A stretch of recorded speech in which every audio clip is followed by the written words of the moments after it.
Assalamualaikum warahmatullahi wabarakatuh. Alhamdulillahi nahmaduhu subhanahu wa ta'ala hamdan yuwafi ni'amahu wa yukafi mazidah. Ya Rabbana lakal hamdu kama yanbaghi li jalali wajhika wa 'azimi sultanika. Subhanaka la nuhsi thana'an 'alaika anta kama atnaita 'ala nafsik. Falakal hamdu wa lakal syukru 'ala dzalik. Allahumma salli wa sallim ala habibina sayyidina Muhammadin wa ala alihi wa ashabihi wa tabi'ina lahum bi ihsanin ila yaumiddin. Allahumma ya Rabbana inna nas'aluka mahabbata habibika sayyidina Muhammad. A'inna ya Rabbana ala ittiba'i sunnatihi wa amitna ya Rabbana ala millatihi wa hsurna yawmal qiyamati ma'a zumratihi wa tahta liwa'ihi. Allahumma ya Rabbana arzuqna taubata qabla al-maut, asyhadata 'inda al-maut wal jannata ba'da al-maut. Amma ba'du. Alhamdulillah, Allah memberikan kepada kita nikmat yang sangat banyak. Di antaranya adalah kita bisa melanjutkan kajian ini dalam keadaan apapun. Mungkin ada banyak di antara yang biasa hadir ke majlis, akan tapi saat ini tidak bisa hadir, akan tapi mungkin hari ini juga istimewa menyaksikan acara televisi secara langsung dengan keluarga. Jika hari-hari sebelumnya menghadiri majlis di sini dengan sendiri, tapi sekarang hendaknya membudayakan ini kesempatan untuk di rumah, karena tidak bisa hadir majlis, untuk membudayakan di rumah agar keluarga, sanak kerabat kita biasa untuk mengikuti kajian-kajian kemuliaan. Kalau bisa memang langsung, akan tapi dalam keadaan darurat, maka kita pun bisa dengan media-media yang telah Allah mudahkan untuk kita gunakan untuk kebaikan. Maka itu menjadi sesuatu yang berguna dan bermanfaat. Selagi tidak kita gunakan untuk kebaikan, akan ditanya dan menjadi sebab kesengsaraan kita nanti di akhirat. Baik, kita masih di bab karomatil auliya wa fadlihim dengan kitab Riyadhus Shalihin di bawah bimbingan Imam An-Nawawi rahimahullah ta'ala. Kita sudah sampai kepada ayat selanjutnya. Kebiasaannya Imam Nawawi ingin mendatangkan ayat dulu baru hadis-hadisnya. Ini ayat-ayat yang menunjukkan bahwa keramat itu memang ada. Karamah amrun khariqun lil adati, kejadian yang tidak biasa, luar biasa, yang terjadi kepada orang yang mengikuti Nabi SAW. Enggak ada karomat kecuali bagi orang yang mengikuti syariat Nabi Muhammad. Kalau ada orang tidak mengikuti syariat Nabi Muhammad, punya kejadian yang luar biasa, itu namanya adalah sihir atau sesuatu yang terkutuk atau terhinakan. Jadi karomat hanya berlaku bagi orang yang dekat kepada Allah. Karena apa?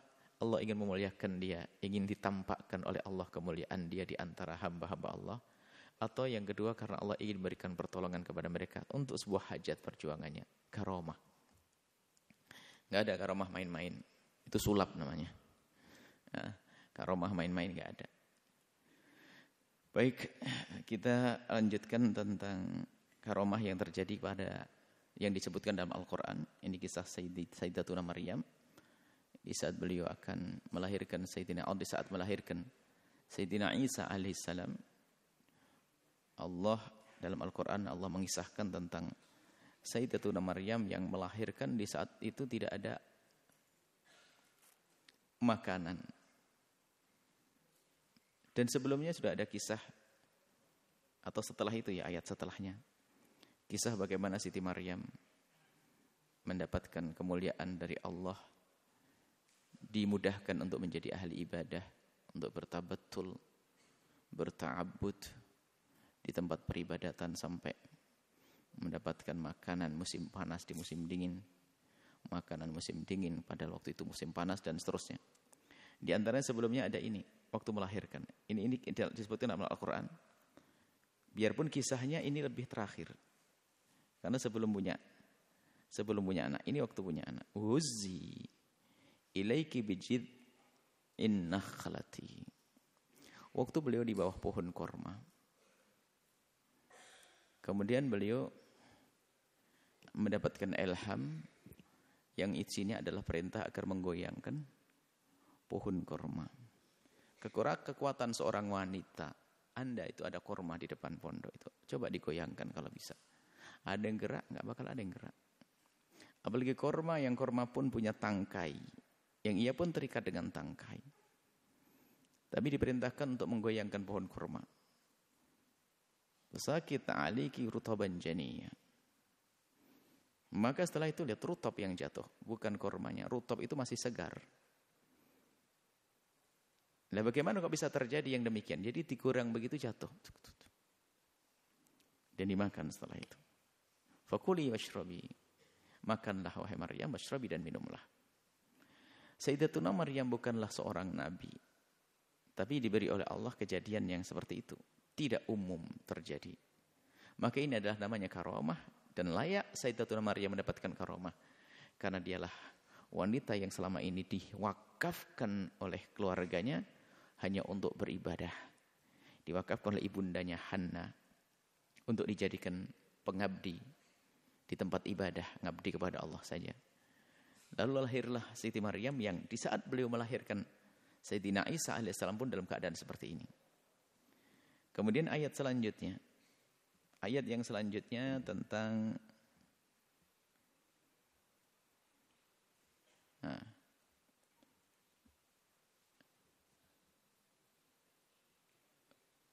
kullama dakhara alayya Zakaria al-mihrab.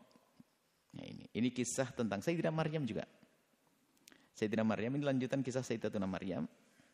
Kullama dakhala 'alaiha Zakaria al-mihrab wajada 'indaha rizqa.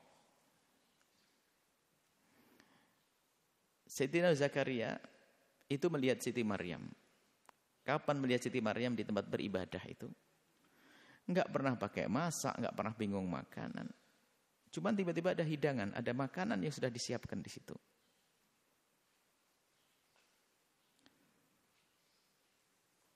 Qala ya Maryamu anna laki hadha. Hai Maryam, dari mana kau dapat makanan ini? Siapa yang antar? Qalat huwa min indillah. Allah kasih tanpa perantara. Sampai disebutkan para ahli tafsir menjelaskan buahnya buah unik. Buah mangga di musim mangga kan begitu. Buah korma di musim buah korma. Ini enggak. Ini ada hidangan buah musim panas, di musim panas buah musim dingin. Jadi bukan umumnya. Kalau di musim dingin buah musim panas yang tidak pernah ada. Dan rasanya kan lebih asik kan begitu. Biasanya kalau musim mangga makan mangga jadi malas kalau di sini. Tapi di saat mangga lagi langka enak. Ini begitu. Jadi sudah diberi oleh Allah yang namanya kenikmatan makanan dibuat oleh Allah rasanya menjadi istimewa. Itulah Sayyidatuna Maryam. Innallaha yarzuqu may yasha'u bighairi hisab. Allah memberikan rizki kepada siapapun enggak pakai hitung-hitungan. Artinya apa? Kalau ditanya sebabnya apa? Enggak jelas. Yang penting Allah kasih.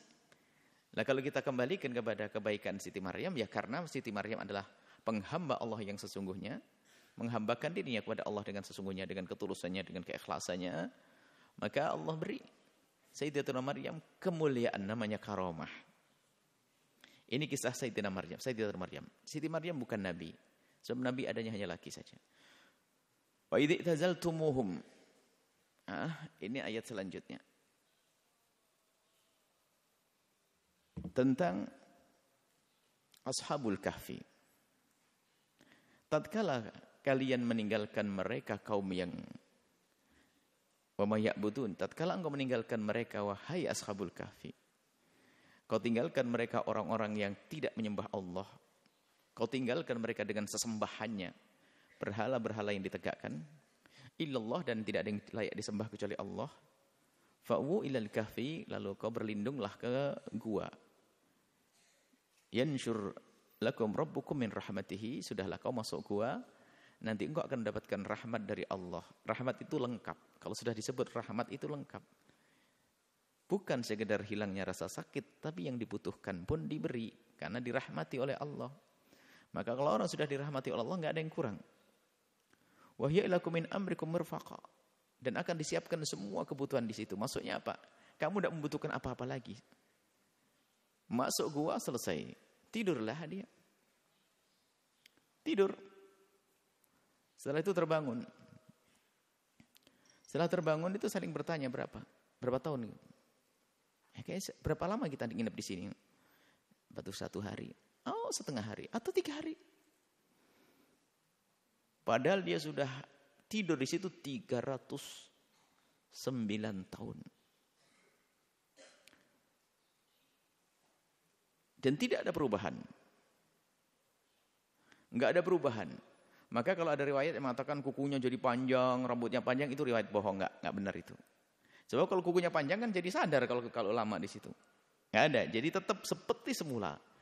Jadi 309 tahun dia tertidur, ditidurkan oleh Allah. Kemudian terbangun masih dalam keadaan seperti itu, enggak ada yang kurang. Sampai dia kemudian salah satu dari mereka, ini waktu itu raja zalim. Waktu masa hidup awalnya, waktu dia masih sebelum tidur, itu adalah rajanya zalim, tidak beriman kepada Allah. Sampai diganti dengan raja yang soleh. Tapi raja yang soleh pun tidak sempat menemui dalam riwayat, di saat dilacak alamatnya sudah tiada, sudah meninggal. Hanya ceritanya satu dari mereka itu, atau berapa dari 7 orang. Jumlahnya itu berkhilaf di situ kan disebutkan. Di saat Ashabul Kahfi ini terbangun, masih ada dirham, uang-uang yang pernah dia simpan. Uang-uang yang mereka simpan, kemudian menyuruh sebagian dari mereka untuk pergi ke pasar. Saya di pasar pada bingung, orang ini duit tahun kapan ini? Tahun 300 tahun yang lalu duit. Kok masih ada di sini? Cerita begini baru nyampe beritanya kepada sang raja, kemudian sang raja mencari dan setelah itu sudah tidak ada. Nah, yang boleh kita ambil, yang bisa diambil sini, faedah apa? Ini adanya orang-orang terpilih Allah dari orang-orang soleh. Dia punya kejadian luar biasa. Umumnya orang mati 3 hari sudah hancur. Sehari itu sudah mulai memar, 2 hari mulai membengkak, 3 hari itu meletus. Manusia.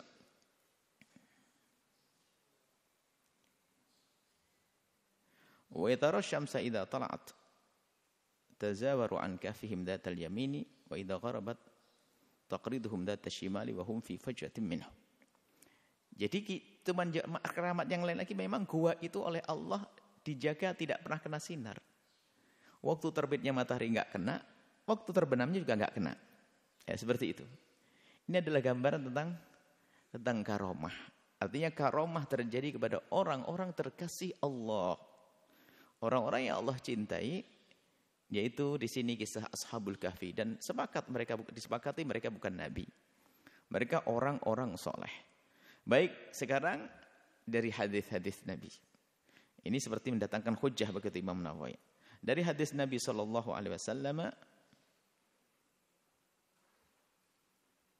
an Abi Muhammad Abdurrahman bin Abi Bakar As-Siddiq radhiyallahu taala anhuma, dari Sayyidina Abi Muhammad Abdurrahman bin Abu Bakar As-Siddiq. Abdurrahman putranya Sayyidina Abu Bakar Siddiq.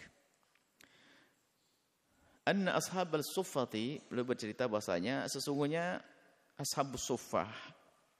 Ashabus suffah adalah orang yang meninggalkan keluarga, bukan meninggalkan keluarganya, yang menuju ke tempatnya Nabi dengan segala kekurangannya, kefakirannya. Lalu oleh Nabi dibuatkan satu tempat namanya suffah. Penghuninya nama ashabus suffah. Jadi kalau ini masjid, ya semacam ini masjid. Kalau ini masjid Nabi, anggap saja ini masjid, separuh masjid, suffah itu dihadap. Berseberangan, berhadapan dengan. Jadi dekat sekali. Memang kalau nyebrang langsung masjid. Jadi kalau masjid di gambaran Masjid Nabawi, kalau kita melihat miniaturnya Masjid Nabawi itu ya semacam ini kalau Allah itu. Separuh ini, separuh ada hamparan. Separuh itu masjid, separuh hamparan, ujungnya sana dibuat tempat. Dan Masjid Nabi nempel dengan rumah baginda Nabi nanti. Baik, masuk rumah Siti Aisyah dan lainnya. Kemudian ini Sayyidina Abdurrahman bin Abu Bakar cerita, kanu nasan fuqara. Ashabus suffah itu orang fakir-fakir. Termasuk imamnya adalah Imam Abu Hurairah. Jadi untuk menjadi orang sukses, fakir tidak akan jadi penghalang. Abu Hurairah itu aduh makannya itu enggak karu-karuan. Kadang ada, kadang enggak. Fakirnya fakir super. Kalau ada orang merasa kefakiran hari ini suruh bertanding dengan Abu Hurairah. Tapi pun ternyata beliau duduk dengan Nabi hanya berapa belas bulan. Tapi serius dia menekuni, mengambil dari Nabi, mengambil dari sahabat Nabi. Sehingga beliau Imam Abu Hurairah menjadi minal mukthirina fi riwayatil ahadithi. Orang yang paling banyak, termasuk orang banyak kayak Siti Aisyah dan yang lainnya. Di dalam meriwayatkan hadis Nabi. Mereka ini ashabus suffati, kawan-kawannya Abu Hurairah ini fakir-fakir. Wa anna Nabi qala marratan, Nabi pernah suatu ketika memberikan himbauan, man kana indahu ta'amu tsnaini falyadhhab bi tsalitsin. Artinya, tolonglah, ditolong ini ashabul suffah ini. Cuman kalau kamu nolong blek itu kan repot. Gini aja deh. Setiap keluarga yang punya makanan untuk orang dua ngambil satu. Kan Nabi pernah menyebut ta'amul itsnaini yakfi tsalatsah. Jadi kalau kita itu makanan orang dua bisa dimakan bertiga. Kalau misalnya di rumah ada suami istri atau berdua, maka boleh ambil satu ashabus suffah diajak makan. Kalau kita berempat, tambah satu. Wa man kana indahu ta'amu arba'atin, kalau punya makanan untuk 4 orang, falyata bi khamisin, bisadisin, 5 atau 6, tambah 2 enggak ada masalah. Artinya enggak kerasa nanti tanggung bersama. Ini yang perlu diambil faedah adalah tidak boleh kita menyerah dengan kelemahan kita di dalam menyelesaikan permasalahan bersama. Atau di dalam kita merencanakan sebuah perjuangan yang besar, enggak boleh kita menyerah dengan kekurangan kita. Akan tapi segala sesuatu kalau dipikul bersama menjadi ringan. Ashabul suffah orangnya banyak. Tapi di saat dibagi-bagi begitu ringan. Satu orang di bawah fulan, satu orang bawah sana, satu orang bawah sana. Mudah. Nah ini. Kama qala, atau seperti begitulah yang dikatakannya. Wa anna Abu Bakar, dan sudah Sayyidina Abu Bakar radhiyallahu anhu jaa bi thalathatin. Sayyidina Abu Bakar itu pulang membawa 3. Membawa teman 3 diajak makan. Wa antalaqan nabiyyu bi asyratin. Nabi membawa 10 orang. Wa anna Abu Bakrin ta'asya indan Nabi. Sayyidina Abu Bakar itu membawa 3 orang tamu dibawa pulang ke rumah. Kemudian setelah itu menuju ke rumahnya Rasulullah, diajak makan Rasulullah. Enak ya? Yang ajak makan Rasulullah sallallahu alaihi wasallam. Tsumma labitha hatta shallal isya'a. Kemudian tinggal bersama Nabi sampai salat Isya. Tsumma raja'a, kemudian kembali. Fa ja'a ba'da ma madha minal laili. Masyaallah, kemudian datanglah di rumahnya. Sudah mulai malam. Qalat lahu imra'atuhu, kemudian istri beliau bertanya, "Ma habasaka an adhiyafik?" Apa yang menjadikan engkau terlambat untuk menemui tamumu, menemani tamumu? Apa ya Abu Bakar? Kenapa kau telat? Kemudian Sayyidina Abu Bakar bukan menjawab pertanyaannya. Tradisi Arab itu karam, orangnya pemurah, peduli kepada tamu. Jadi ditanya begitu malah bertanya, awa ma'asyaitum? Sudah kau kasih makan tamunya? Jadi ada la karam ka aramil Arab, istilah itu. Orang Arab itu dermawan, kalau tamu itu betul-betul dimuliakan. Kadang-kadang enggak kenal pun sembelihkan kambing. Nah, kita mengalami itu semua, masuk ke tempatnya Badui langsung kambing, itu, kambing. Bukan pitik, bukan, kambing. Bukan ayam kecil. Jadi kalau padahal enggak begitu kenal, mana khas, tunggu sebentar, kambing keluar. Karam mereka senang ikramid dhaif. Memuliakan tamu. Watak itu kebiasaan. Dan itu senang melakukan itu semuanya. Dengan senang. Dan memang ada yang namanya sifat yang Allah berikan kepada sebagian hambanya, namanya dermawan. Qalat, kemudian istri beliau berkata, "Abau, mereka enggak mau hatta taji'a, sampai nunggu kamu datang." Waqad aradu alaihim, sudah disodorkan. Qala fadhhabtu ana, kata Abdurrahman bin Abu Bakar, dengar pertanyaan bapaknya begitu langsung Abdurrahman sembunyi. Dhhabtu, pergi. Ini Abah bakal marah ini. Sampai jam sekarang tamunya belum makan. Wah, ini bakal marah ini. Fakhtabatu, aku sembunyi. Biarin urusan Abah dengan tamu sama Umi nih. Ini daripada saya kenal, saya minggir. Faqala ya Gunthar. Ya Gunthar. Marah dengan keluarganya.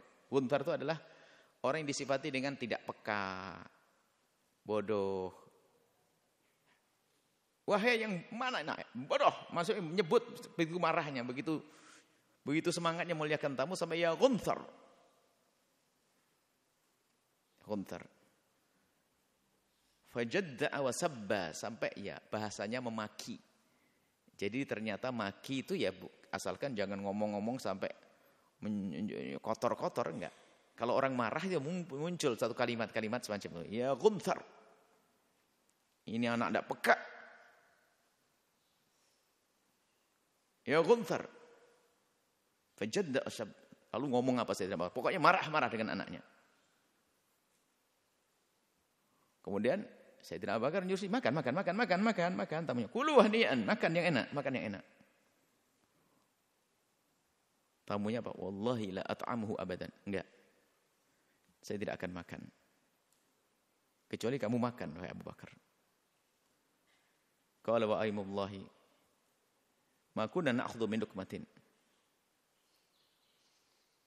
Wallahi la at'amuhu abadan. Enggak, ini ceritanya Sayyidina Abu Bakar yang sumpah. Aku tidak mau makan. Demi Allah saya tidak mau makan. Makan. Kalau kamu tidak makan, demi Allah saya tidak makan. Rupanya, ini kisahnya panjang ya. Ini kita baca dulu. Kunna na'khudhu min luqmatin. Kemudian setelah itu diambil. Setelah ada sumpah-sumpahan begitu, nanti kalau dalam riwayat ini disebutkan yang sumpah itu bertiga. Yang pertama Abu Bakar, ana tidak akan makan demi Allah. Istrinya juga itu, Allah tidak mau makan. Karena demi muliakan tamu, biar tamunya itu lega makan. Wallahi ana tidak mau makan. Saking pengennya makanannya dimakan oleh tamu. Sebab kadang kita makan nanti ya tuan rumah belum makan. Nah ini. Wallahi ana tidak mau makan ini. Sebab sudah tak serahkan kepadamu. Istrinya begitu, wallahi saya juga tidak mau makan. Wah, jadi kalau ngasih bukan ragu-ragu. Silakan. Ini tadi belinya harganya begini. Wah, enggak jadi makan. Nak ketelannya. Kalau ngasih itu yang maksimal. Kadang-kadang makan dilihat. Banyak banget. Habis nanti. Ini orang pelit. Ini enggak. Orang Arab saking lomannya, saking dermawannya. Enggak. Enggak. Wallahi anda mau makan. Ente makan. Tamu. Ini menganusiakan untuk kamu. Istrinya juga bersumpah. Tamunya itu juga bersumpah. Wallahi anda tidak makan kecuali ente mau makan. Waduh. Tamunya ingin disertai Abu Bakar. Wah, ini hebat masalah persumpahan di sini. Baik, kita baca dulu. Kemudian pada akhirnya memang makan semuanya. Ternyata wasarat ini kunna na'khudhu ma kunna na'khudhu min luqmatin illa raba min asfaliha. Jadi setiap kali diambil makanannya nambah dari bawahnya. Aktar minha, lebih banyak lagi. Hatta syabi'u, sampai semua orang tamunya itu pada kenyang. Wasarat akthar mimma kanat qabla dzalika, sehingga makanan yang disajikan tadi lebih banyak lagi. Fa nadhara ilaiha Abu Bakar, kemudian Abu Bakar melihat kepada istrinya, faqala li imratihi ya ukhta bani Firas. Biasa dalam menyebut seseorang itu kalau sini, oh istriku mojang periangan gitu ya. Orang Sunda atau gimana kan sanjungannya itu disebut jadi sebut sukunya, daerahnya gitu. Itu ajar begitu. Putri apa gitu, yaitu Jawa atau Sunda atau Putri Madura. Jadi disanjung begitu dikembalikan kepada sukunya, karena sukunya suku masyhur yang baik. Nah, ini disebut mahadza. Apa ini kok jadi begini makanannya? Qalat la qurrati aini. Qurrati aini adalah biasanya disebutkan dalam keadaan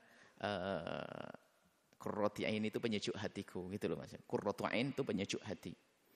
Maksudnya apa ya? Menjawab dengan bahasa senang. Lahiyal an akthar minha. Wahai suamiku yang baik, suamiku ini, penyejuk hatiku. Gitu loh. Lahiyal an akthar minha. Iya, makanannya kok lebih banyak dari tadi sebelum kita sajikan. Bithalathi marratin akthar min dzalika, akthar minha qabla dzalika bithalathi marratin. Menjadi lipat 3 kali. 1 nampan jadi 3 nampan. Fa akala minha Abu Bakar, kemudian Abu Bakar makan, wa qala inna ma kana dzalika minasyaitan, baru Abu Bakar nyesel.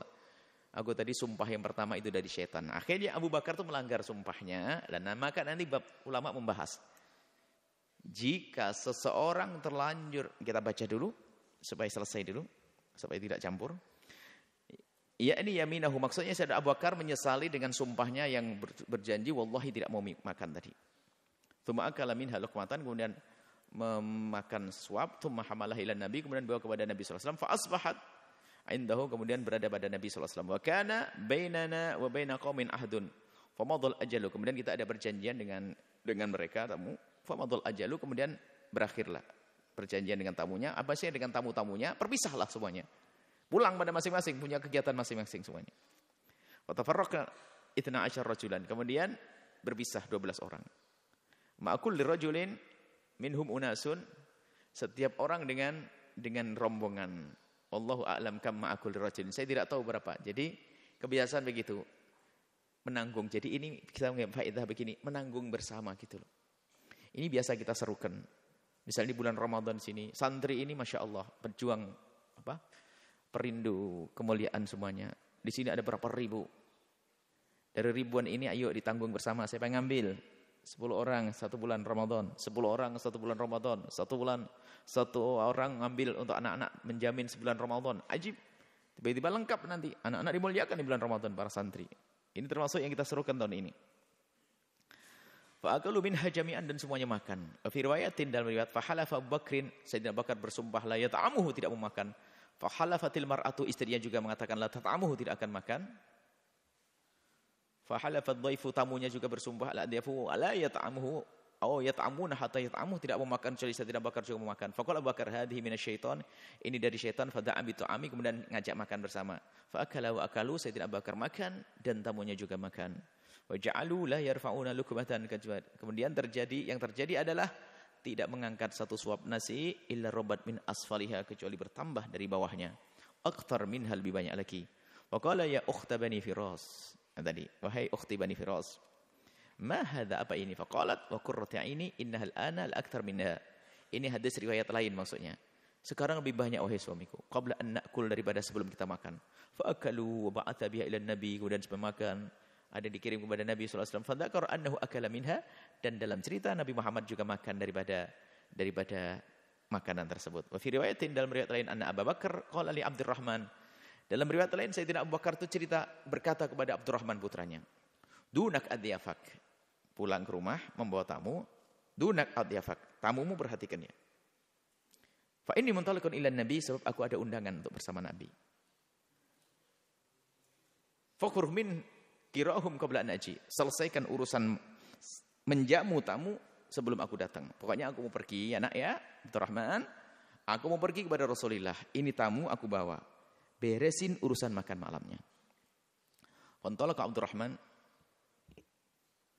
fa'atahum bima indahu, kemudian Sayyidina Abdurrahman bin Abu Bakar mendatangi mereka, membawa pergi, kemudian menyiapkan makanan semuanya.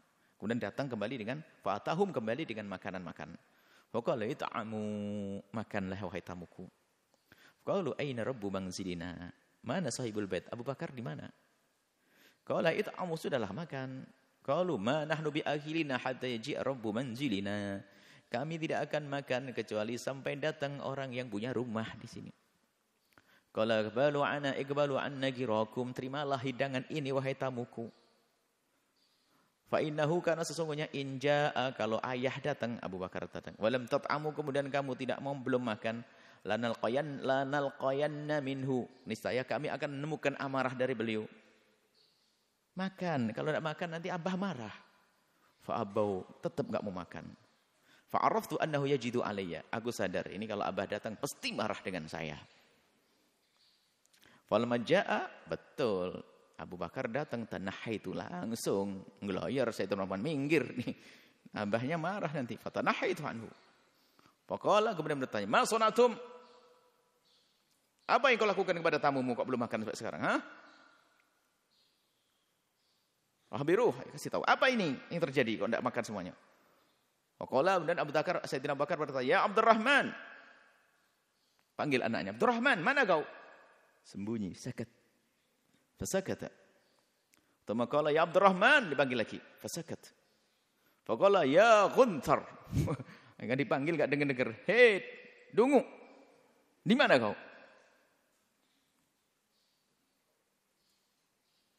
Aqsamtu alaik, demi Allah, in kunta tasma' sauti lam majid. Kalau Bang dengar, keluar. Baru keluar, disumpah begitu. Nongol. Fakultu, ya aku ngomong, Bah. Sudah aku perintahkan, coba tanya sendiri ke tamumu. Sudah saya suruh makan, enggak mau. Salat ya fak. Faqalu sadak. Kata tamunya, benar, dia suruh makan kepada kami, wahai Abu Bakar. Kami sudah di rumah makan. Atau Nabi sudah didatangkan makanan, tapi saya tidak mau. Pokoknya kemudian Sayyidina Abdurrahman berkata, kemudian Sayyidina Abu Bakar berkata, innama intadhartumuni, jadi kau nunggu aku makan. Sudah disiapin makan, enggak makan wahai tamuku. Wallahi la at'amuhu al-lailata, demi Allah aku tidak mau makan malam ini di sini. Faqala al-akharun, tamu-tamunya ngomong, wallahi la nat'amu hatta tat'amah. Demi Allah wahai Abu Bakar, saya pun tidak akan makan kecuali engkau makan juga. Faqala wailakum. Wah, celaka kalau gini cara. Malakum la taqbaluna an nakirakum. Kenapa tidak kau terima makananku? Kenapa enggak kau makan? Hatta amak. Mana? Akhirnya Sayyidina Abu Bakar faja'a bihi fa wada'a yadahu. Kemudian Sayyidina Abu Bakar ngambil sudah. Ngalah dengan sumpahnya. Faqala bismillahi. Naam. Bismillahi, lalu makan. Dimakan sama. Al-ula minasyaiton. Sumpahku tadi yang pertama itu adalah dari syaitan. Fa akalu, kemudian Sayyidina Abu Bakar makan, kemudian para tamu juga makan. Sedikit masalah sumpah. Jadi ceritanya begini, siapapun yang pernah bersumpah, jika ternyata sumpah itu jika dilanggar lebih baik, maka hendaknya sumpah itu dilanggar dan nanti membayar kafarah. Jadi ada kafarah.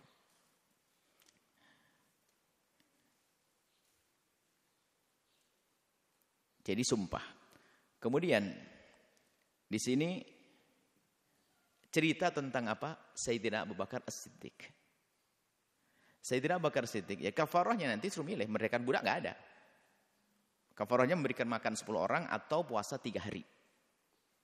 Jadi misalnya sudah bersumpah, demi Allah saya enggak mau ke rumah bibi. Loh, ke rumah bibi kan ziarah baik, kenapa kau sumpah? Pergi ke rumah bibi, bayar.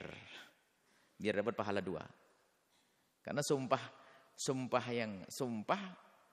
sebab jika dilanggar lebih baik. Demi Allah saya tidak mau nolong tetangga saya itu, kurang ajar sama saya. Langgar. Tolong tetanggamu, langgar sumpahmu sambil bayar.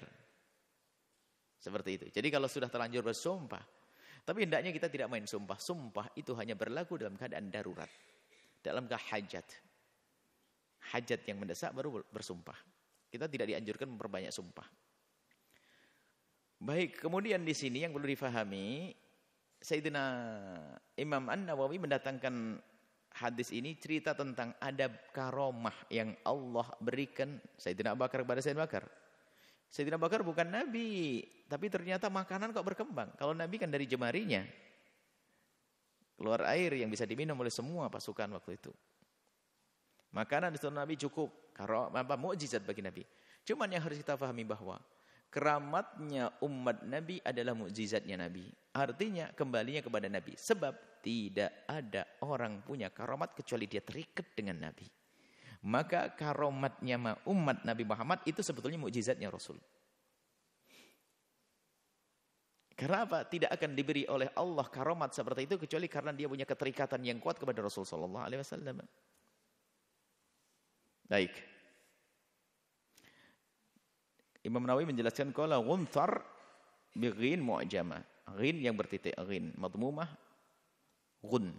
Thumma nun sakinah, ghun, thumma ta musallatsah. Wa huwa al-ghabiyul jahil, yaitu orang yang bodoh, orang yang dungu dan bodoh. Wa qalu fajadda'a ay syatamahu wal jidu al-qatu, qatul anfu itu qatu memotong itu jid. Qalu yajidu alayya ay bi kasri jimi ay yaghdab alayya, yaghdab marah. Ini adalah hadis yang pertama tentang karomah yang Allah berikan kepada Sayyidina Abu Bakar Siddiq. Ini maksudnya dalilnya orang punya karomah. Kemudian hadis selanjutnya kita tambah satu lagi, masih banyak insyaallah. Wan Abi Hurairah, dari Abi Hurairah radhiyallahu taala anhu qala Rasulullah sallallahu alaihi wasallam bersabda, laqad kana fi ma qablakum minal umami nasun muhaddatsuna. Jadi ada orang terdahulu sebelum Nabi Muhammad, ada orang-orang yang muhaddatsun. Muhaddatsun itu mulhamun. Dia itu dapat ilham dari Allah. Sehingga omongannya itu dapat bimbingan langsung. Kalau Nabi ya itulah wahyu.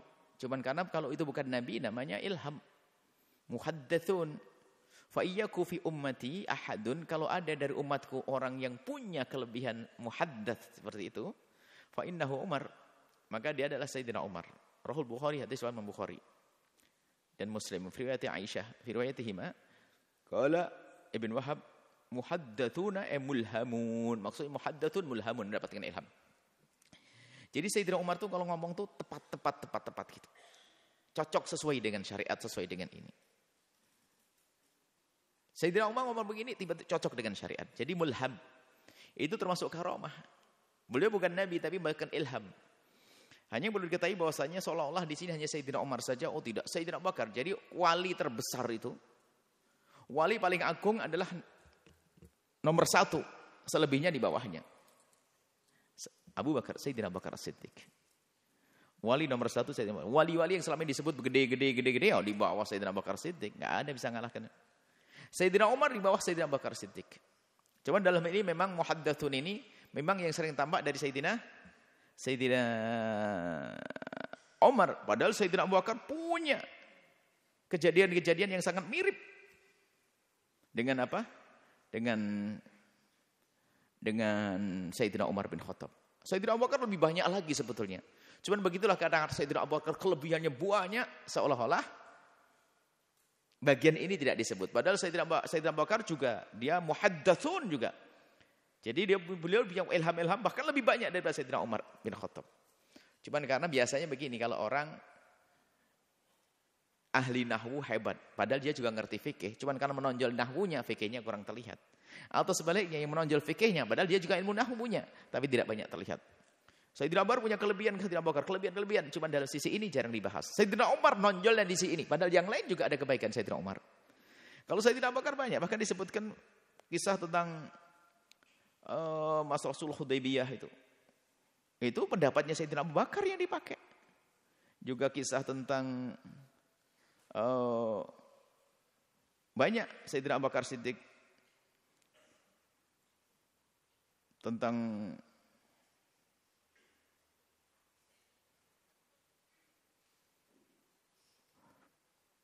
banyak kalau kisah Abu Bakar tentang pendapat ide-ide Abu Bakar Siddiq.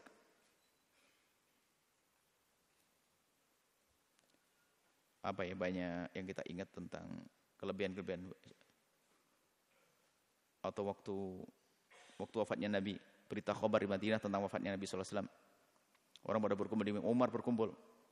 Nabi tidak wafat. Nanti bangun lagi. Nah, ternyata Sayyidina Abu Bakar langsung. Sayyidina Umar lupa ayat Al-Quran. Sayyidina Abu Bakar ingat Al-Quran tentang Nabi bakal wafat. Itu kan mulham. Yang lain pada lupa diingatkan. Banyak. Artinya Sayyidina Abu Bakar tetap lebih unggul daripada Sayyidina Umar. Cuman di sini kisahnya kisah menceritakan tentang sesuatu yang sangat tampak pada Sayyidina Umar waktu itu. Dan tujuan Imam Nawawi adalah mengambil hujjah bahwasanya ada hamba-hamba terkasih Allah dari sahabat-sahabat Nabi yang mereka diberi oleh Allah karamah, karena babnya karamah. Bahkan termasuk Sayyidina Abu Bakar Umar itu punya keramat itu waktu peperangan itu dari kejauhan itu menyeru ya Sari al-Jabal Jabal. Jadi pasukan itu waktu lagi Sayyidina Umar di atas mimbar mengirim pasukan perang, tapi Sayyidina Umar tidak ikut karena memang dibagi-bagi. Tapi tiba-tiba Sayyidina Umar tuh ngomong ya Sariyah al-Jabal al-Jabal al-Jabal. Jamaah yang di masjid itu bingung, ngomong apa Umar? Rupanya pasukan yang lagi perang sana mendengar Sayyidina Umar al-Jabal. Maksudnya apa? Pergi ke gunung, pergi ke gunung, pergi ke gunung. Akhirnya pergi ke gunung dengar suara Sayyidina Umar. Selamat, akhirnya menang. Setelah itu baru ada cerita. Kok dengar suara Umar? Baru saling ngadu cerita. Waktu di mimbar Sayyidina Umar tuh ngomong begitu. Barang tempatnya jauh Sayyidina Umar tahu. Namanya karamah. Al-Jabal, ya Sariyah. Al-Jabal, Al-Jabal, Al-Jabal. Ya gitulah. Jadi itu adalah karamah. Intinya bahwasanya keramat adalah ada dan diberikan oleh Allah kepada hamba-hamba terkasih Allah yang mereka mengikuti baginda Nabi Muhammad sallallahu alaihi wasallam. Dan karamah bagi para kekasih Allah adalah sesuatu yang menakutkan. Takut maksudnya mereka tidak mencari-cari begitu. Tiba-tiba diberi, apalagi keramat-keramat yang sifatnya menjadikan orang gampang terpesona. Mereka takut dirinya sendiri terlena. Oh iya, sapa dulu. Anak tahu. Jadi gitu akhirnya. Yang enggak tahu pura-pura tahu. Akhirnya ngeramal-ramal. Oh ente gini ya. Oh jadi peramal akhirnya. Bahkan di antaranya keramat yang memberatkan bagi para kekasih Allah adalah keramat kasyf. Kasyf itu dibukakan oleh Allah tentang kekurangan-kekurangan seseorang. Tentunya adalah tadi karena untuk memuliakan dia atau untuk memberikan pertolongan. Misalnya untuk berlindung, wah ini orang enggak benar. Hati-hati orang. Cuman di satu sisi mereka menjerit karena beliau-beliau itu tidak ingin melihat kekurangan seseorang. Bahkan bagi mereka para kekasih Allah keramat kasyaf semuanya itu bukan keramat yang agung. Makanya jangan gampang mengagung-agungkan kasyafnya seseorang. Wah kasyaf ini. Dia aja sedih dengan kasyaf. Karena kasyaf itu melihat sesuatu yang seharusnya dia tidak lihat. Sedih. Wong kita kalau mendengar cerita tentang aibnya seseorang aja kita berusaha untuk menutup, menyembunyikan. Bagaimana dibuka berat? Enggak mau. Sedih. Cuman ya karena harus tahu. Karena dia seorang kekasih Allah. Diberitahu oleh Allah untuk menyelamatkan yang lainnya. Tapi sedih sebenarnya tahu. Pengennya enggak usah tahu tapi selamat. Oh, keramat yang lebih agung, paling agung adalah istiqomah. Istiqomah dalam ibadah. Istiqomah dalam meninggalkan kemaksiatan. Ini saja insya Allah kita lanjutkan pada pertemuan yang akan datang. Wallahu a'lam bishawab. Baik, syukran kasiran kami haturkan kepada guru kita tercinta Buya Yahya. Mudah-mudahan apa yang beliau sampaikan dapat bermanfaat dan dapat kita amalkan dalam kehidupan kita sehari-hari. Amin ya rabbal alamin.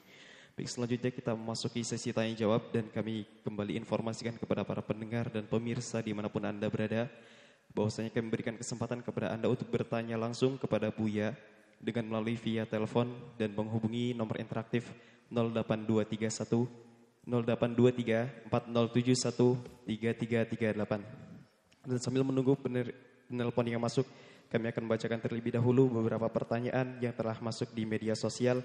Pertanyaan yang pertama datangnya dari Dwi di Bekasi. Assalamualaikum warahmatullahi wabarakatuh. Maaf Buya, saya ingin bertanya kebenaran tentang hadis Nabi. Bahwasanya di akhir zaman nanti akan banyak wabah dan penyakit melanda manusia di dunia. Hanya umatku yang akan terhindar karena memelihara wudunya. Hadis riwayat Tabarani. Yang ingin saya tanyakan, apakah hadis itu benar-benar ada? Karena pada saat wabah corona ini melanda banyak umat Islam yang merasa aman hanya dengan menjaga wudunya sehingga menolak perintah-perintah dokter untuk menjaga jarak ataupun tidak berkumpul. Mohon maaf Buya, tolong penjelasannya. Terima kasih. Bismillah. Yang pertama adalah masalah wudu. Riwayat itu wallah alam. Karena untuk mencari At-Tabrani itu mudah. Dan riwayat seperti itu, kalaupun ada kebenarannya wallah alam bisawab. Karena yang ada maknanya benar. Kalau orang menjaga wudu akan dijaga oleh Allah. Bukankah Nabi Muhammad pernah bersabda hadis sahih? Imam Tirmidzi dikatakan hadis sahih. Ihfadillah yahfadka. Makanya kita tidak perlu dengan hadis-hadis yang masih tidak jelas tentang hukumnya. Masih ada hadis sahih.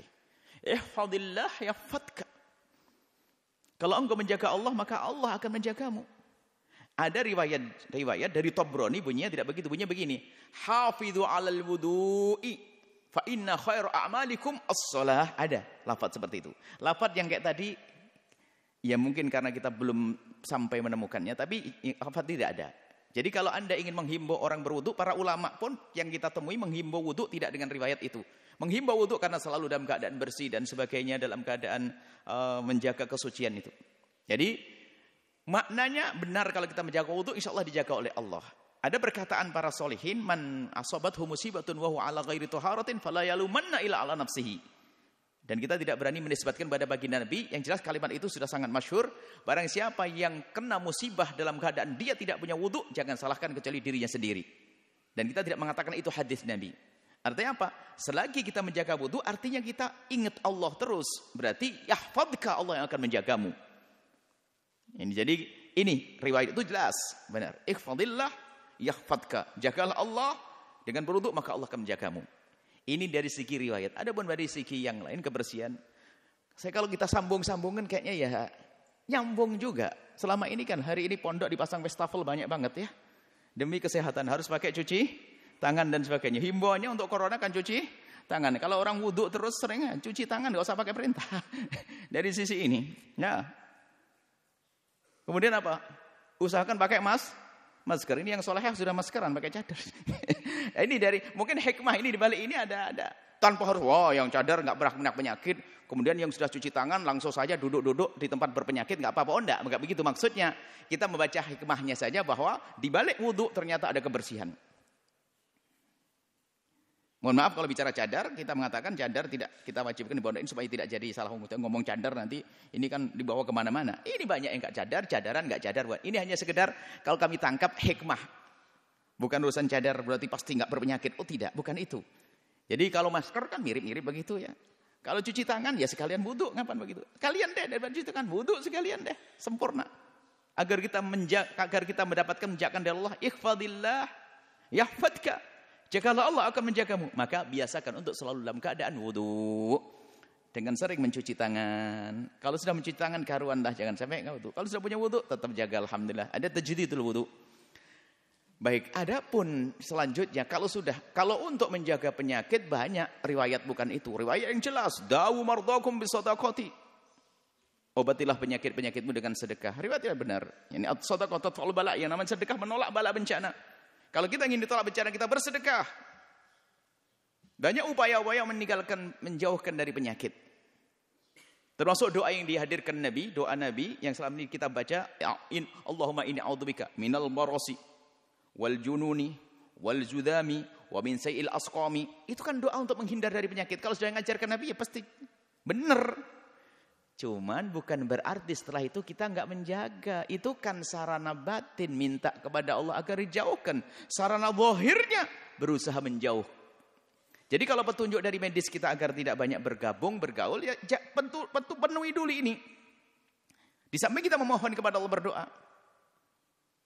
Kalau tawakal ngawur ya enggak dibenarkan. Sudah tahu perhutani ngomong, ini banyak di hutan ini banyak harimau liar, jangan masuk. Enggak, saya enggak benar. Saya lebih takut pada Allah. Bismillah, tawakal na Allah, masuk hutan, dimakan harimau kau nanti. Jangan tampang sudah tawakal, bismillah yang menyelamatkan kita kan Allah. Naik motor di tengah, enggak mau di pinggir kiri, tabrak sama mobil. Artinya, usaha zahir itu penting. Kita tidak perlu tawakalan bukan untuk kita sombongkan. Kita bukan pengen pamer ketawakalan. Tawakal dalam hatimu sendiri. Di saat engkau sudah berusaha secara maksimal baru bertawakal. Bukankah begitu Nabi waktu melihat seorang yang sok tawakal, Nabi menegur. Nabi ngelihat ontanya dibiarkan, enggak diikat. Kenapa tidak kau ikat? Saya serahkan kepada Allah tawakal. Ikil fatawakal, ikat dulu baru tawakal. Jadi bukan berarti langsung melanggar. Wah, ini yang kita kalau sudah sholat insya Allah dijaga oleh Allah, sudah enggak usah takut corona. Kita tidak takut corona, takut kepada Allah. Cuman Allah sendiri melalui lisan Nabi mengajarkan agar kita juga menjaga-jaga, waspada. Firra minal majdumi kama tafirru minal asati. Hendaknya kau menghindar daripada orang majdum seperti kau menghindar daripada macan. Artinya ada himbauan dari Nabi seperti itu. Kita menghindar dari hal-hal yang diduga. Itu akan menjadikan sebab Allah memberikan penyakit. Sebabnya yang memberikan. Bukan penyakit. Itu pindah dengan dirinya sendiri. Tapi Allah. Memanglah adwa. Tidak ada penyakit menular. Tapi Allah yang akan memberikan penyakit. Sebabnya itu ada. Lah kalau kita mengambil sebab ya sakit nanti. Sebabnya apa? Kamu tidak mau menjaga diri. Jadi tawakal itu adalah urusan di dalam hatimu kepada Allah, bukan untuk pamer-pamer tawakal, bukan itu. Oh, tawakal aku nih, tawakal enggak begitu. Urusanmu dengan Allah, tapi ciri tawakal yang sesungguhnya. Tawakal itu amal hati. Bukan amal zahir, amal hati. Kama amal zahir usaha. Amal zahirmu itu usaha, amal hati itu enggak perlu diomong-ngomongin. Jadi amal hatimu itu dirimu. Pribadi dengan Allah SWT. Tapi amal zahir kan diperintahkan. Seperti itu. Mohon agar tidak terjadi perselisihan. Kalau ada orang yang memang betul tawakalnya kuat, beda, nggak bisa orang lain disamakan dengan Anda. Anda sudah tawakal.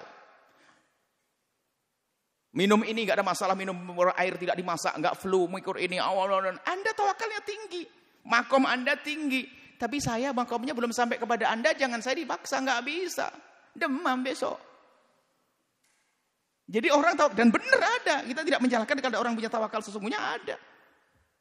Kan dalam kisah hadis sahih, orang tawakal yang sesungguhnya, dia yakin pasti aku akan dikasih makan. Biarpun aku tidak mencari makan. Diam begini, dikasih makan sama orang. Itu kan tawakalnya tingkat tinggi. Kita tawakalnya plus keraguan. Tawakalnya tawakal plus keraguan. Kalau memang tawakal benar boleh seperti itu. Anda duduk dengan orang berpenyakitan dan sebagainya. Itu kan Anda yang sudah pangkat tinggi tawakal Anda. Tapi orang awam tidak bisa Anda samakan. Dia duduk berdampingan. Was-was terus. Maksud kami, tawakal adalah iya benar adanya. Dan boleh dan seharusnya kita selalu meningkatkan kelas tawakal. Akan tapi yang namanya ikil, berusaha. Mengikat onta, berusaha kita menghindar dari hal yang akan menjadikan kita terkena apapun wabah, itu harus kita ambil. Setelah kita berusaha baru nanti tawakal. Makanya Syekh Muhtar Syari mengatakan kalau ada orang tawakal tidak melalui usaha itu belum tawakal. Bahkan ini dianggap sebagai kebodohan. Tawakal itu usaha, baru disifati usahamu itu dengan ketawakalan. Dengan pasrah bahwa saya usaha, setelah itu serah kepada Allah. Lah belum usaha kok nyerahkan kepada Allah, kamu nyerahkan apa?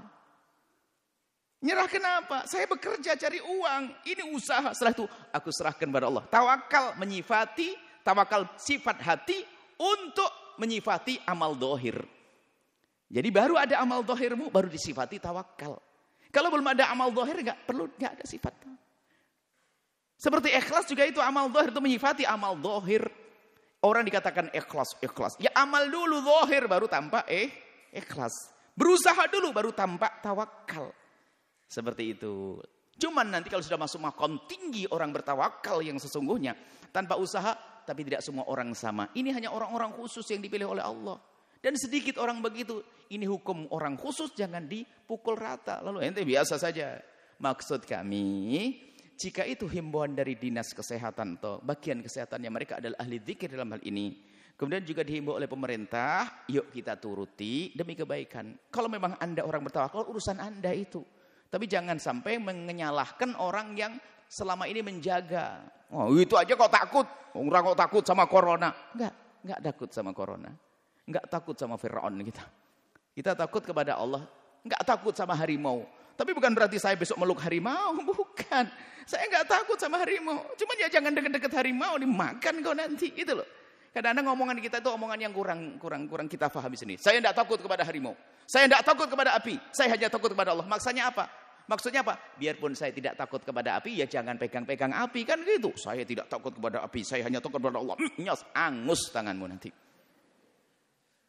Nah, maksud kami seperti itu. Tolonglah.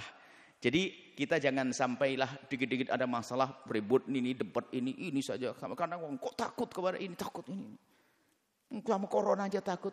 Bukan takut, memang kita ngikuti sunnatullah untuk menghindar dari hal-hal yang bakal membahayakan kita. Wala tulqu bi aydikum ila tahlukati.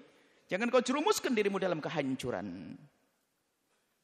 Semoga Allah mengampuni semuanya. Mohon tidak terjadi hujat menghujat, caci mencaci. Anda yang sudah makom tawakal, silahkan urusan Anda. Makam tawakal tinggi. Tapi yang lain ngikuti seperti yang wajar-wajar saja. Ya, kalau diperintahkan untuk sering cuci tangan, sekalian wudu, ya. Kemudian setelah itu, ya, menjauh, agar tidak banyak berkumpul dengan orang-orang yang baru asing, hindari itu semuanya. Dan itu termasuk bagian bagian mematuhi Nabi SAW. Semoga semuanya yang ahli tawakal dan yang ahli usaha di sini selamat semuanya. Dan jangan sampai, ini yang selalu kami ingatkan, kita diuji oleh Allah dengan penyakit dohir begitu, namanya corona kan dohir itu. Ternyata gara-gara penyakit dohir, penyakit batin kita yang rusak, bermusuhan, semuanya semusuhan. Yang ahli tawakal mencaci orang yang berusaha, yang berusaha merendahkan kamu sok tawakal. Ini kan repot semuanya, jadi hancur hati kita, rusak hati kita. Wallahu a'lam bissawab. Baik, tampaknya telah masuk satu penelpon. Langsung saja kita sapa. Assalamualaikum. Waalaikumsalam. Dengan Ibu siapa di mana? Dari hamba Allah di Surabaya. Silakan salawatnya Ibu. Allahumma sholli ala Muhammad wa ala ali sayyidina Muhammad. Silakan langsung bertanya kepada Buya. Assalamualaikum Buya. Waalaikumsalam warahmatullahi wabarakatuh. Ya. Semoga guru besar Buya ya dalam perlindungan Allah Subhanahu wa taala dan selalu diberikan kesehatan. Amin ya Rabbal. Buya, anak ada beberapa pertanyaan Buya. Boleh satu aja? Satu dipilih yang paling penting. Oh ya, begini Bu ya, anak kan sudah lama untuk berhijrah ya Bu ya, termasuk untuk meninggalkan riba dan sebagainya ya Bu ya. Bagaimanakah hukumnya jika apabila anak harus terpaksa mengambil riba tersebut, sedangkan anak satu sudah berusaha dan kedua sudah berikhtiar Gimana? Bu Anda ya, harus bagaimana? itu. Anda harus bagaimana? Yang pertama? Yang pertama itu kan anak sudah berusaha ya Bu ya, untuk tidak mengambil untuk tidak mengambil uang riba lah seperti itu ya Bu ya. Termasuk berusaha dan juga berdoa. Nah, seperti itu Bu ya. Tetapi jika anak sudah melakukan semua itu tetapi tidak ada jalan lain selain mengambil uang riba untuk membayar kontrakan rumah, bagaimanakah hukumnya dan bagaimana cara anak untuk menebus kesalahan anak karena harus berulang lagi kepada uang riba tersebut, tetapi sebenarnya anak sungguh berat Bu ya mengambil uang riba tersebut, begitu Bu ya. Mohon petunjuknya Bu ya. Syukron, jazakumullah khairan. Assalamualaikum warahmatullahi wabarakatuh. Waalaikumsalam warahmatullahi wabarakatuh. Alhamdulillah, beliau sudah punya niat untuk hijrah, meninggalkan riba. Yang mahal itu kan niatnya. Kemudian beliaunya sudah berusaha. Tapi sepanjang perjalanan kita menuju Allah ada yang menguntit kita. Namanya syaitan, ingin menyelewengkan kita. Sehingga padahal kita sudah kencang niat, dibelokkan lagi oleh syaitan. Maka waspada. La'aqaudanna lahum siratal mustaqim. Setan akan selalu ngintai kita itu, bahkan di saat kita ingin di jalan yang lurus pun nongkrongin setan di jalan kita. Maka yang sudah punya niat hijrah, syukuri niat itu. Agar niat itu semakin kuat, semakin kuat, semakin kuat. Lalu kita wujudkan dengan usaha. Sudah berusaha. Kemudian setelah itu sudah berusaha, akhirnya mau terjerumus lagi dalam urusan kontrak rumah. Nah, itu pun mengambil dari duit riba lagi. Mungkin yang perlu kita cermati adalah masalah niat. Kalau niat menghindar dari riba itu anggap saja niat menghindar dari mikul api gitu saja. Kalau itu disadari itu api yang membakar, dia tidak akan mau mengambilnya. Kalau kita punya keyakinan benar bahasa itu api yang membakar itu. Murka Allah karena api yang membakar. Anda akan pikul api? Tidak akan. Kemudian yang kedua, agar Anda mudah untuk menghindar itu semuanya, yang perlu dirombak dan dirubah adalah gaya hidup. Karena dulu waktu masih berkecimpung dengan riba, mungkin gaya hidupnya gaya hidup orang tertentu kelas. Sehingga kelanjutannya rumah pun masih kosnya besar, biayanya besar. Semuanya gaya hidup kemarin. Maka yang perlu dibenahi adalah gaya hidup. Daripada kita harus kontrak dengan semahal itu sampai kita melibatkan riba lagi, iman kita akan mengiring, saya akan pindah ke tempat rumah yang agak jauh, yang lebih murah tanpa harus mengambil riba. Jadi itu, biasanya kan yang membisikkan pada kita kan setan, namanya setan gengsi. Oh, kamu rumahnya ada rumah gedong kok jadi rumah kecil. Setan gengsi namanya, ada namanya setan gengsi, cari nanti setan gengsi. Jadi setan gengsi itu, jadi gengsi itu yang membahayakan sekali. Sehingga harus memaksakan dia harus pakai mobilnya akhirnya. Pertama pengen hijrah dari riba, menghindar riba, masuk lagi. Karena gaya hidup yang belum diberesi. Tapi kalau sudah orang yang dipandang Allah, hidup dimanapun, aku dilihat oleh Allah. Inna akramakum indallahi atqakum. Dulu rumahku gede, sekarang jadi kecil. Tapi kecil yang diridhai oleh Allah. Di kota mahal, aku akan pindah ke desa, lebih nyaman. Jadi pola, gaya hidup yang perlu dirubah. Kemudian, kalau masuk urusan begitu, belum sampai darurat amat. Karena masih bisa kita mencari yang lebih murah. Bahkan mungkin kalau kita mencari, pinjaman juga ada pada akhirnya, rumah. Atau tinggal di pondok pesantren misalnya. Sebab yang nama riba sebisa mungkin harus kita hindari. Jangan banyak berasalan. Saya tahu misalnya, ya ini kan darurat. Mau kemana lagi anak-anakmu? Lu anaknya 4 semua ngekos misalnya juga. Jarang pulang ke rumah. Kan begitu. Ibaratnya seperti itu. Kadang-kadang dalam menggoda tuh setan tuh pandai sekali. Jadi berarti Anda sudah dibisiki lagi oleh setan. Jangan didengar itu semuanya. Yang perlu Anda rubah adalah gaya hidup Anda. Sebab mungkin selama ini gaya hidup Anda dengan gaya mewah, Anda kurangi 50% atau 25%. Atau tinggal 25%. Artinya apa? Insya Allah dengan kesederhanaan yang Anda jalani, Anda terhindar dari riba, Anda akan menemukan keterangan batin. Dan setelah itu Allah akan angkat Anda. Setelah itu akan lebih besar dari di saat sebelum Anda hijrah. Seperti itu. Besar yang sesungguhnya di hadapan Allah juga. Jadi siapapun yang hijrah, berusahalah semaksimal mungkin. Memang itu perlu proses. Kalau memang belum bisa sempurna hari ini, tahun depan. Tapi ingat, berusahalah untuk selalu sempurna. Berusahalah untuk selalu menuju kesempurnaan.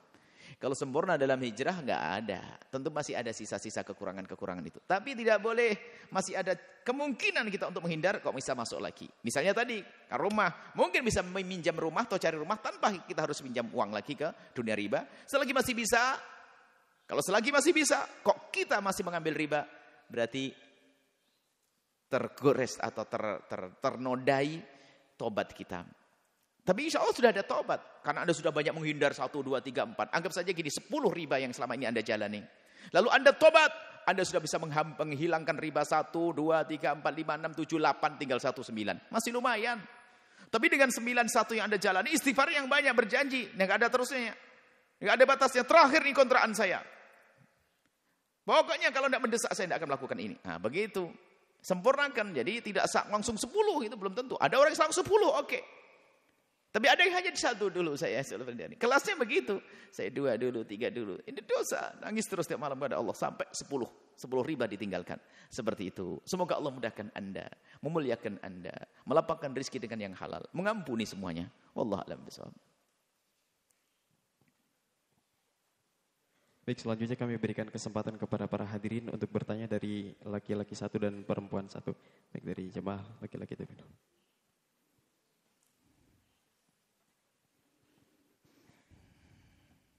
Assalamualaikum warahmatullahi wabarakatuh. Assalamualaikum warahmatullahi wabarakatuh. Perkenalkan Al-Fakir Zainal Mutakin. Ingin bertanya Buya, sebatas mana seseorang itu dikatakan alim ulama? Demikian. Alim ulama. Jadi ada martabat atau mungkin ruang lingkupnya. Kalau urusannya adalah urusan fardu ain saja misalnya. Ada orang yang punya tugas fardu ain. Maka dia sudah dianggap alim kalau dia menguasai fardu ain. Jadi martabatnya macam-macam. Mungkin di kelas kampung yang belum banyak berinteraksi dengan dunia luar. Kampungnya masih kecil. Permasalahan pun tidak terlalu banyak. Maka dianggap alim di kampung itu yang bisa menyelesaikan permasalahan mereka di dalam urusan. Misalnya wudhu mereka, sholat mereka, zakat. Itu sudah cukup dikatakan alim di tempat tersebut. Tapi ada yang kelasnya sudah kelas mulai punya fatwa-fatwa sifatnya kelas nasional, internasional. Mereka harus punya ilmu. Gambarannya jadi alim itu yang menyelesaikan permasalahan umat dengan ilmunya. Lah tinggal siapa yang diselesaikan. Kalau ukuran yang persis tidak ada. Kalau ukurannya harus ke Imam Nawawi, setelah itu nggak ada orang alim lagi. Baik, ini yang dibutuhkan apa? Makanya di satu kampung itu cukup dibutuhkan orang yang mengerti ilmu waris satu saja. Kalau mati, dia yang menyelesaikan. Sudah cukup. Yang lain tidak perlu tahu. Berarti di alim harus ada orang alim kelas kampung itu. Urusan akidah pun demikian. Di kampung itu harus satu orang yang mengerti ilmu akidah yang benar. Yang bisa menyelesaikan. Jadi tergantung lingkupnya, lingkup apa. Tapi secara umum kalau kita kembali, ukuran alim adalah orang yang mempunyai ilmu untuk menyelesaikan umat. Dan cirinya adalah ini, mungkin kita lebih mengarah kepada keinsyafan. Ilmu kan selalu bertambah. Ilmu selalu bertambah. Sekarang sering bicara urusan dunia akidah, dia tidak pernah belajar ilmu akidah. Pembohong akidah dia. Jadi harus punya pendidikan urusan akidah. Dia tidak pernah belajar fikih dengan benar. Lah kok menjadi seorang alim dalam fikih? Enggak bisa begitu. Enggak boleh langsung sekarang bukan dari asar pendidikan agama kemudian dia berfatwa, ya salah. Justru ini pertanyaan menarik sekali. Sekarang ini urusan agama itu semua orang bisa ngomong. Tapi sebaliknya seandainya ini orang yang namanya Buya Yahya ini membaca buku kedokteran bertumpuk-tumpuk, apakah besok boleh masang plang dokter Yahya? Ya enggak bisa. Tapi giliran jadi ustadz kok semua orang gampang jadi ustadz. Enggak ada stempelnya, pendidikannya di mana, gurunya siapa, syaratnya apa. Sudah diizinkan oleh belum sama gurunya untuk ini. Semuanya pendidikannya beda, ini pendidikan bukan pendidikan agama, fatwa tentang agama. Repot. Tapi urusan yang lain enggak. Saya tidak punya ilmu arsitek. Tiba-tiba saya menobatkan insinyur Yahya, ditawain sama orang. Enggak boleh saya berbicara tentang fatwa-fatwa arsitek, fatwa kedokteran, enggak boleh. Jadi sebetulnya sangat jelas ukurannya, harus ada pendidikan yang jelas.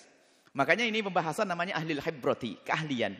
Jadi seorang alim akan dikatakan alim, mungkin secara umum begini, rata-rata dia punya latar belakang pendidikan. Dan dia ada prestasi dalam pendidikannya. Benar pendidikannya, enggak pernah ngaji. Jangan bicara laduni deh, enggak ada di sini. Belajar yang benar, ada sanad ilmu guru, laduni babnya nanti. Jadi dia belajar dengan benar, menekuni ulama, kemudian dia ada bakat kecerdasan, ada bakat ilmu. Kemudian setelah itu apa? Akhlaknya juga terjaga, baru itu dikatakan alim. Bukan penceramah saya penceramah itu ini. Kalau alim itu memang menguasai, ada ilmu fikih, ilmu akidah, ilmu itu alim. Dan dia pernah punya latar belakang. Beda penceramah. Beda. Penceramah baca teks dihafalin besok ceramah. Penceramah. Jangan dianggap langsung penceramah langsung alim. Oh enggak, penceramah belum tentu alim. Tapi penceramah bisa saja seorang yang soleh. Karena dia apa? Menukil ilmu sedikit dari orang alim disampaikan. Dan dia enggak berbohong. Tanya jawab, enggak pernah ngomong, enggak menjawab. Jadi seorang alim sama dengan dokter. Kapan dokter disebut dokter? Dia pernah punya latar belakang pendidikan. Berguru di tangannya seorang alim, kiai, sudah terbukti dia. Sama dokter adalah dia masuk fakultas kedokteran selesai. Bahkan bahasa lain ada ijazahnya. Kalau ijazah kedokteran kan ijazah itu kertas. Kalau ijazahnya ilmu ya ijazah ilmiah dari gurunya. Kau sudah boleh berkiprah. Kau boleh begini. Dan kau punya ilmu. Seperti itu. Jadi akhirnya sekarang yang repot adalah bukan bagiannya sudah berani berfatwa. Makanya sehingga orang awam hari ini zamannya kan zaman mudah berkomentar. Di YouTube dan sebagainya. Kita melihat seorang alim berfatwa tentang sebuah fatwa. Ada orang tidak tahu latar belakangnya sudah mulai mencaci berani. Ya coba kalau saya ngritisi medis. Wong saya bukan orang medis ya kebodohan saya. Wah ini dokter bodoh loh. Yang bodoh siapa? Dia urusan kedokterannya dia lebih tahu daripada saya. Fasalu ala dzikri in kuntum la ta'lamun. Nah ini. Jadi seorang alim itu harus kalau alim yang sesungguhnya adalah punya latar belakang pendidikan yang benar. Yang benar. Belajarnya serius. Imam Nawawi gimana belajarnya? Setelah itu baru dapat laduni. Imam Nawawi belajarnya sampai itu. Jangan sampai enggak pernah belajar, dia punya kelebihan langsung alim. Coba buktikan. Kalau Imam Nawawi rahimahullah ta'ala, lihat hari ini kita baca bukunya. Imam Nawawi itu sampai di masa kecilnya itu dijaga oleh Allah. Enggak senang dengan mainannya anak-anak kecil. Jadi senangnya baca, terus belajar. Nah itu. Bagaimana kisah belajarnya Imam Ghazali? Bagaimana kisah belajarnya imam-imam? Imam Abul Hasan al-Asy'ari berguru bertahun-tahun dan sebagainya. Imam Syafi'i, imam kita, apakah langsung dia, laduni. Kalau bicara laduni, Imam Syafi'i paling punya laduni. Tapi bagaimana kisahnya? Belajar di Makkah. Pindah ke Madinah Imam Malik. Pindah ke Irak. Pindah ke Mesir. Loh, ini baru masuk pondok. Kursus 3 bulan langsung keluar jadi mufti. Ini model apa itu? Nah ini. Ikut daurah sebentar langsung Masya Allah. Lah enggak begitu. Hanya mengintip dari Google langsung keluar fatwa. Enggak ada ilmu itu timbangan-timbangan ilmu belajar. Harus begitu. Jadi kalau itu orang alim seperti itu. Jadi enggak mudah orang. Akan tapi kalau orang hanya sekedar juru dakwah dai itu mengajak. Jadi bukan ulama tadi. Dai itu menukil omongan ulama baru dipindah ke umat. Jadi tugasnya juru dakwah itu mempermanis. Fatwanya haram. Cuma sebagai juru dakwah mempercantik. Bagaimana agar sampai kepada umat. Kita ini juru dakwah itu penyambung. Makanya selama ini di mimbar yang mulia ini saya tidak pernah punya fatwa sendiri. Saya menukil dari para ulama-ulama. Tidak akan saya sampaikan kecuali saya terlintas di mana saya baca. Seperti itu. Ini adalah amanat. Dan kadang-kadang ada banyak pilihan. Ulama ini ngomong begini. Lihat apa yang diperlukan oleh umat. Keluarkan dari kepentingan pribadi kita dalam memberikan fatwa. Ini fatwanya ulama. Bukan kepentingan syahwat kita. Syahwat cinta dunia. Syahwat pangkat. Syahwat sanjungan. Lupakan itu. Jadi kita ada referensi fatwa. Yang besar dari ulama yang sesungguhnya. Kita lihat umat. Baru kita cocokkan mana yang layak. Namanya da'i mendekatkan umat kepada fatwa ulama. Saya bukan mufti. Makanya apa yang kami sampaikan di mimbar ini. Ya saya sampaikan apa yang saya dapat dari ulama. Seperti itu. Semoga Allah menjaga lisan kita semuanya. Semoga Allah menjaga kita semuanya. Semoga Allah menjadikan kita ulama Rasulullah sesungguhnya. Nah, saya itu mengikuti dikatakan juru dakwah yang sesungguhnya juga belum. Saya mengikuti gayanya orang dakwah gitu saja. Kalau sampai derajat ulama, berat banget itu. Ulama, Masya Allah. Tapi Allah Maha Kasih. Semoga Allah menjadikan kita ulama Rasulullah sallallahu alaihi wasallam. Wallahu a'lam bissawab. Baik, satu penanya dari jamaah perempuan, kami persilakan.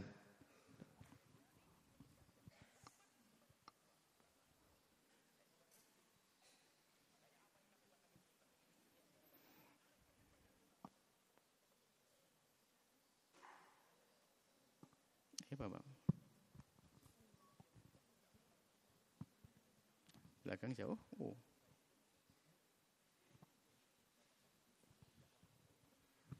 Baik, kami akan bacakan satu pertanyaan dari media sosial. Assalamualaikum warahmatullahi wabarakatuh. Waalaikumsalam warahmatullahi wabarakatuh. Allahumma salli ala sayyidina Muhammad. Semoga guru besar kami Buya Yahya dalam lindungan Allah Subhanahu wa taala. Ana dari hamba Allah di Pandaan. Afwan Buya, Ana mau bertanya bagaimana cara menanggapi orang yang terlalu membedakan manhaj. Sedangkan Ana pernah mendengar tausiah bahwa jika sudah sesuai dalil dan hadisnya, maka manhaj itu sudah benar. Tetapi masih ada juga yang sangat mempermasalahkan. Bagaimana menanggapi hal tersebut sesuai dengan syariat Islam? Syukran Buya, jazakumullahu khairan. Saudaraku yang sangat kucintai dari Pandaan, bahwa manhaj itu penting bagi orang awam seperti kita. Kalau kita tidak punya manhaj, maka jadi gado-gado nanti, nggak jelas apa yang kita ambil, kan mudah tertipu. Jadi manhaj itu penting, bukan membeda-bedakan manhaj, memilih manhaj. Memilih manhaj yang benar. Kita punya manhaj dalam urusan akidah. Kita punya manhaj urusan fikih. Sehingga kalau fikih kita manhajnya ngikuti apa yang diambil oleh yang dihadirkan oleh Imam Syafi'i dan pengikut-pengikutnya. Dan juga madhab Malik, Hambali, Hanafi benar semuanya. Dalam urusan akidah kita mengikuti Abdul Hasan Asy'ari dan Abu Mansur Al-Maturidi. Manhaj Ahli Sunnati wal Jamaati, ini manhaj. Nah, kalau kita tidak belajar dari manhaj dulu, gado-gado. Apalagi zamannya zaman terbuka. Ini sekarang yang namanya pengetahuan itu seperti supermarket. Yang dijual ada daging babi, ada daging kambing, ada daging kucing barangkali sekalian. Bebas kalau kita masuk dunia maya internet, semuanya ada. Semuanya memamerkan dagangannya macam-macam. Nah baik, ini hati-hati. Justru di saat semacam ini lebih waspada. Kalau dulu alhamdulillah orang kampung selamat ngikut gurunya. Sebab gurunya itu sudah ngikut gurunya sudah jelas. Aman. Tapi hari ini mulai zaman campur aduk ini justru malah waspada. Jadi benar. Yang membeda-bedakan manhaj maksudnya agar memilih manhaj yang benar. Adapun yang Anda dengar bahwasanya asalkan ada dalil itu benar harus diikuti. Memang itu kebenaran yang gak bisa dibantu. Cuman saya Anda ini tidak bisa berdalil. Makanya paling enak ngikuti manhaj. Dan itu bahaya sekali nanti Anda, mungkin karena kita tidak mengerti bagaimana beristidlal. Istidlal itu menggabungkan antara dalil dengan kejadian. Jadi menghubungkan, ini adalah istidlal. Istidlal atau mengambil dari dalil sebuah pemahaman hukum. Lah kalau kita tidak ngerti bisa dibohongi. Bukan dalilnya dimasukkan, soal Al-Quran ini bahaya sekali. Justru bahayanya orang akhir zaman ini kalau menipu adalah dengan cara seolah berdalil dengan Al-Quran, hadis Nabi. Pertama hadisnya kadang belum tentu benar. Lalu disodorkan sebagai dalil. Saya tidak mengerti kebenaran atau tidaknya hadis, lalu nerima saja, terjerumus. Tapi kalau manhaj ini sudah ditangani orang-orang besar. Tinggal menjadi ini. Makanya bab wudu, selama ini Anda dalam berwudu nggak usah pusing, ikut manhaj. Dalam pemahaman fikih, ikut manhaj. Dan madhab, manhaj sekaligus madhab. Madhab di dalamnya ada manhaj. Madhab di dalamnya ada manhaj. Di dalam memahami fikih. Cara memahami fikih yang diajarkan oleh Imam Syafi'i, kemudian diambil muridnya. Kemudian pemikirannya itu namanya madhab. Nah, Anda selama ini wudu kan langsung basuh muka, tangan, usap kepala, basuh kaki. Anda pun tidak perlu harus menghafal. Idza qumtum ila sholati faghsilu wujuhakum wa aydiyakum ilal marafiqi. Enggak boleh. Sudah tidak mengerti dalilnya, tapi Anda ngikuti siapa? Saya ikut guru di kampung saya, sah. Biarpun Anda tidak perlu dalilnya. Kenapa? Kita kelasnya seperti itu. Kalau ternyata dalil, hati-hati. Jangan-jangan benar atau tidak dalilnya. Siapa yang ngomong? Oh, orang yang semanhaj dengan Anda. Oh, sudah benar itu. Jadi justru kami sampaikan kepada saudara yang sangat kucintai, kelihatannya beliau memang semangat dalam mencari kebenaran. Justru bermanhaj ini penting sekali, supaya Anda tidak kepleset. Kemudian kalau orang ngerti manhaj, lalu ada perbandingan tentang manhaj, dia ngerti mana hak, mana batil. Kadang-kadang sama-sama benar. Di dalam bermadhab harus ada manhaj. Setelah itu kita ngerti manhajnya Imam Syafi'i di dalam mencetuskan hukum, manhajnya Imam Abu Hanifah dalam mencetuskan hukum, manhajnya madhab Imam Malik dalam mencetuskan hukum. Maka di saat kita mengetahui semikian itu, oh subhanallah, rupanya dalam madhab lain juga ada manhajnya dan benar ternyata ujung-ujungnya. Oh, Abu Hanifah juga begitu. Tapi kalau kita nggak mengerti itu semuanya ya, seolah-olah ada perbedaan berbesar. Tapi belajar melalui manhaj ini penting supaya Anda tidak kecuri oleh akidah-akidah sesat, akidah salah. Sekarang yang repot kan labelnya dalil padahal nggak ada hubungannya dengan permasalahannya. So, qala Rasulullah, qala Allah Ta'ala, qala Rasulullah, qala Allah Ta'ala, stempel mansyid. Kita ambil sudah dalil, ini adalah Quran, ini Bukhari. Padahal dalam beristidlal itu kadang-kadang dalil itu kalau ada perbedaan bagaimana masalah tarjihnya. Jika mungkin didahulukan masalah nasih mansuhnya. Kemudian setelah itu masalah am dan khusus taksisnya. Kemudian mutlak sama muqayyad. Banyak yang harus dibahas dalam urusan pembahasan dalil. Orang awam tidak semuanya tahu masalah ini. Lalu bagaimana agar kita selamat? Jangan sok bicara dalil-dalil. Akan tapi serahkan kepada ahlinya, Anda ikuti. Sebab dalil itu enggak langsung diambil dari Al-Quran begitu, enggak. Ulama menjadikan ini dalil, dilihat. Ini ada yang sama dengan ini atau tidak dalilnya. Ada yang berbeda atau tidak. Ada yang berbeda. Di saat berbeda bagaimana kisahnya? Mana yang lebih dulu? Oh lebih dulu nih, berarti ini nasih, ini mansuh. Oh apa ini? Ini khusus. Itu umum. Oh berarti ini adalah taksis di situ. Ada. Oh gitu. Jadi enggak gampang. Bahkan Bukhari dengan Bukhari jika bertentangan, bagaimana kisahnya? Nabi mengatakan iya, besok tidak. Lalu bagaimana? Coba langsung dalil. Nabi mengatakan iya, diamalkan. Tak taunya apa? Ketemu hadisnya besok tidak. Pusinglah dia. Dan Nabi saat mengatakan iya dan tidak bukan bertentangan kalau orang ngerti hukum. Karena apa? Bisa saja Nabi mengatakan tidak dulu di awal Islam, setelah itu iya setelah Islam. Namanya nasih mansuh, itu biasa dalam ahli ilmu. Jadi mohon justru kami himbau kembali kepada manhaj. Kita dalam beragama harus ada manhaj. Manhaj itu adalah di dalamnya ada semacam metodologi, cara berpikir, cara mencetuskan cara, dan kemudian dia menjadi sebuah tatanan dalam berpikir, tatanan dalam beribadah untuk menuju kepada Allah Subhanahu wa taala. Kalau Anda ikut rel ini selamat. Karena kalau kita ikut manhaj akidah ahli sunnah wal jamaah asy'ariyati, sudah tutup mata ikut ulama selamat. Tutup mata maksudnya sudah ingin saja. Apakah di luar tidak ada yang selamat? Oh ada, tapi jangan tolol-tolol dulu. Wong ini saja enggak paham-paham amat kok. Bukankah tujuan kita yang selamat? Tapi kalau enggak punya manhaj, mereka manhaj, ambil kelihatannya ini dalilnya benar. Sementara ada penipu dalil. Penipu dalil membid'ahkan ini padahal itu tidak bid'ah. Kan menipu dalil. Menyesatkan ini ternyata tidak sesat. Mengkafirkan si fulan ternyata tidak kafir. Makanya justru bahayanya orang hari ini adalah kalau sudah tidak mau kembali kepada ahli dzikir, kepada ulama yang punya manhaj, akan tapi sok berhujah Quran, hadis. Memang Quran, hadis adalah nomor satu. Akan tapi apakah kelasku dan kelasmu itu sudah layak untuk memahami Al-Quran dengan benar? Kalau hanya baca Al-Quran dan faham, kalau baca tafsir saja kita bisa baca. Saya ngerti bahasa Arab, tapi saya tidak serta mengatakan saya bisa beristimbat. Oh, enggak begitu. Istimbat kelasnya berat, saya harus ngerti hadis, derajat hadis bagaimana. Saya ngerti perangkat-perangkat untuk mencetuskan hukum, belajar usul fikih yang benar. Dan usul fikih sendiri itu sendiri harus dicekoi dengan beberapa macam ilmu, bahasa Arab dan yang lain-lainnya, macam-macam. Nah ini baru tamatan SMA langsung, wah saya sudah bisa membedakan ini benar dan ini hak, ini batil. Nah, ini. Baru kuliah selesai S1 di pendidikan umum lagi. Nah, ini kan bahaya sekali. Gitulah saudaraku, pertanyaan Anda sangat baik dan sangat tepat di hari ini. Semoga Allah memberikan kebaikan kepada Anda yang bertanya dan yang mendengar semuanya. Wallahu a'lam bishawab. Baik Bu ya, satu pertanyaan lagi dari hamba Allah di Malaysia. Assalamualaikum warahmatullahi wabarakatuh. Waalaikumsalam warahmatullahi wabarakatuh. Salam senang dari Malaysia Bu ya. Saya ada sedikit pertanyaan mengenai adab ziarah kepada rumah orang yang meninggal khusus pada waktu wabah virus ini. Namun arwah bukan meninggal akibat virus tersebut.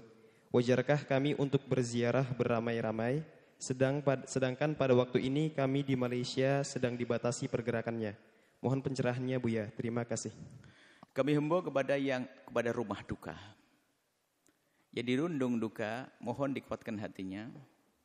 Jangan sampai di saat berduka dengan ada sanak kerabat saudara yang meninggal, kemudian lebih berduka lagi di saat melihat saudaranya tidak datang. Maka kami sampaikan dari yang berduka bahwa jika ada saudara kita tidak datang, sangat maklum. Anda beri uzur kepada mereka. Jangan Anda tuntut mereka untuk datang. Akan tapi jangan lupa untuk mendoakan. Minta kepada mereka untuk doa.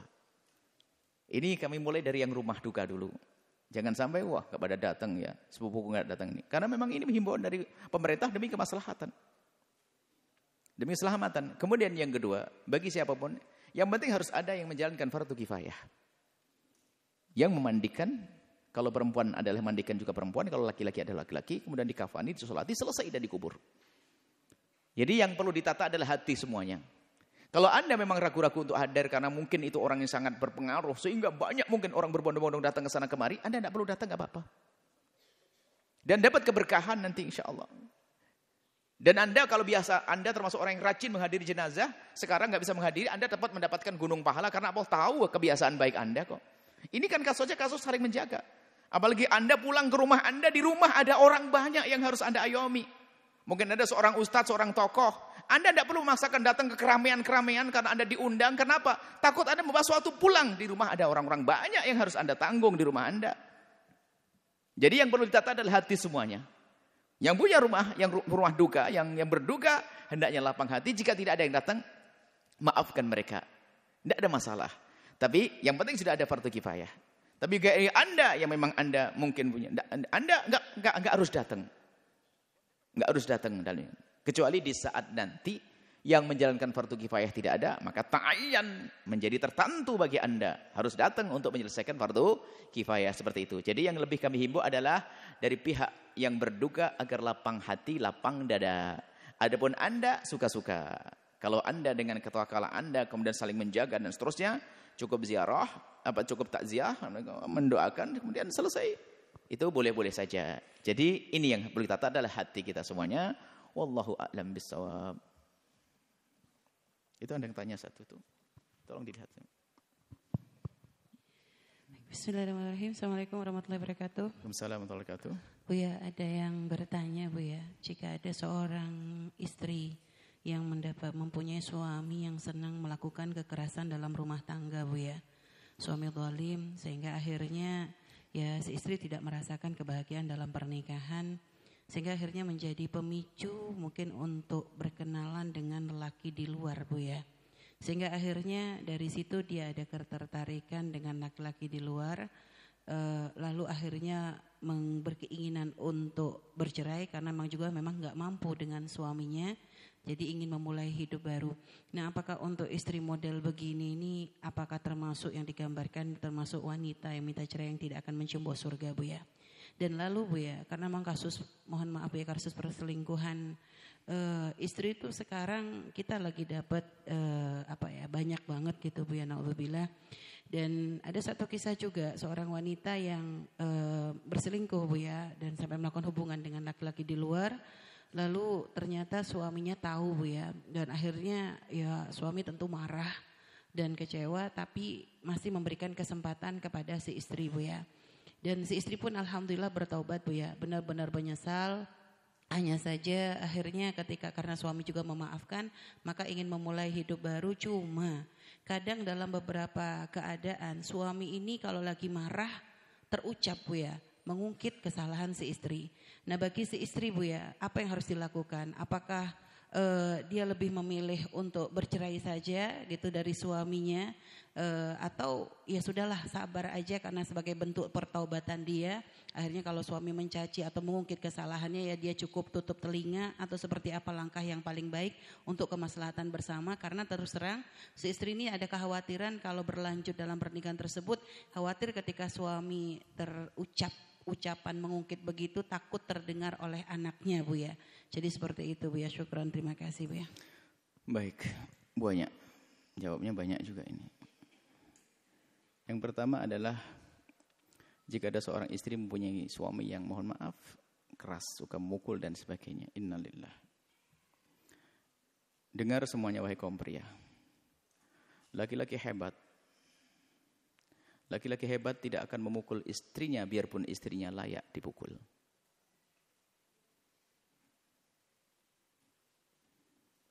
Rendah sekali kalau laki-laki memukul istri. Rendah, dungu, bodoh.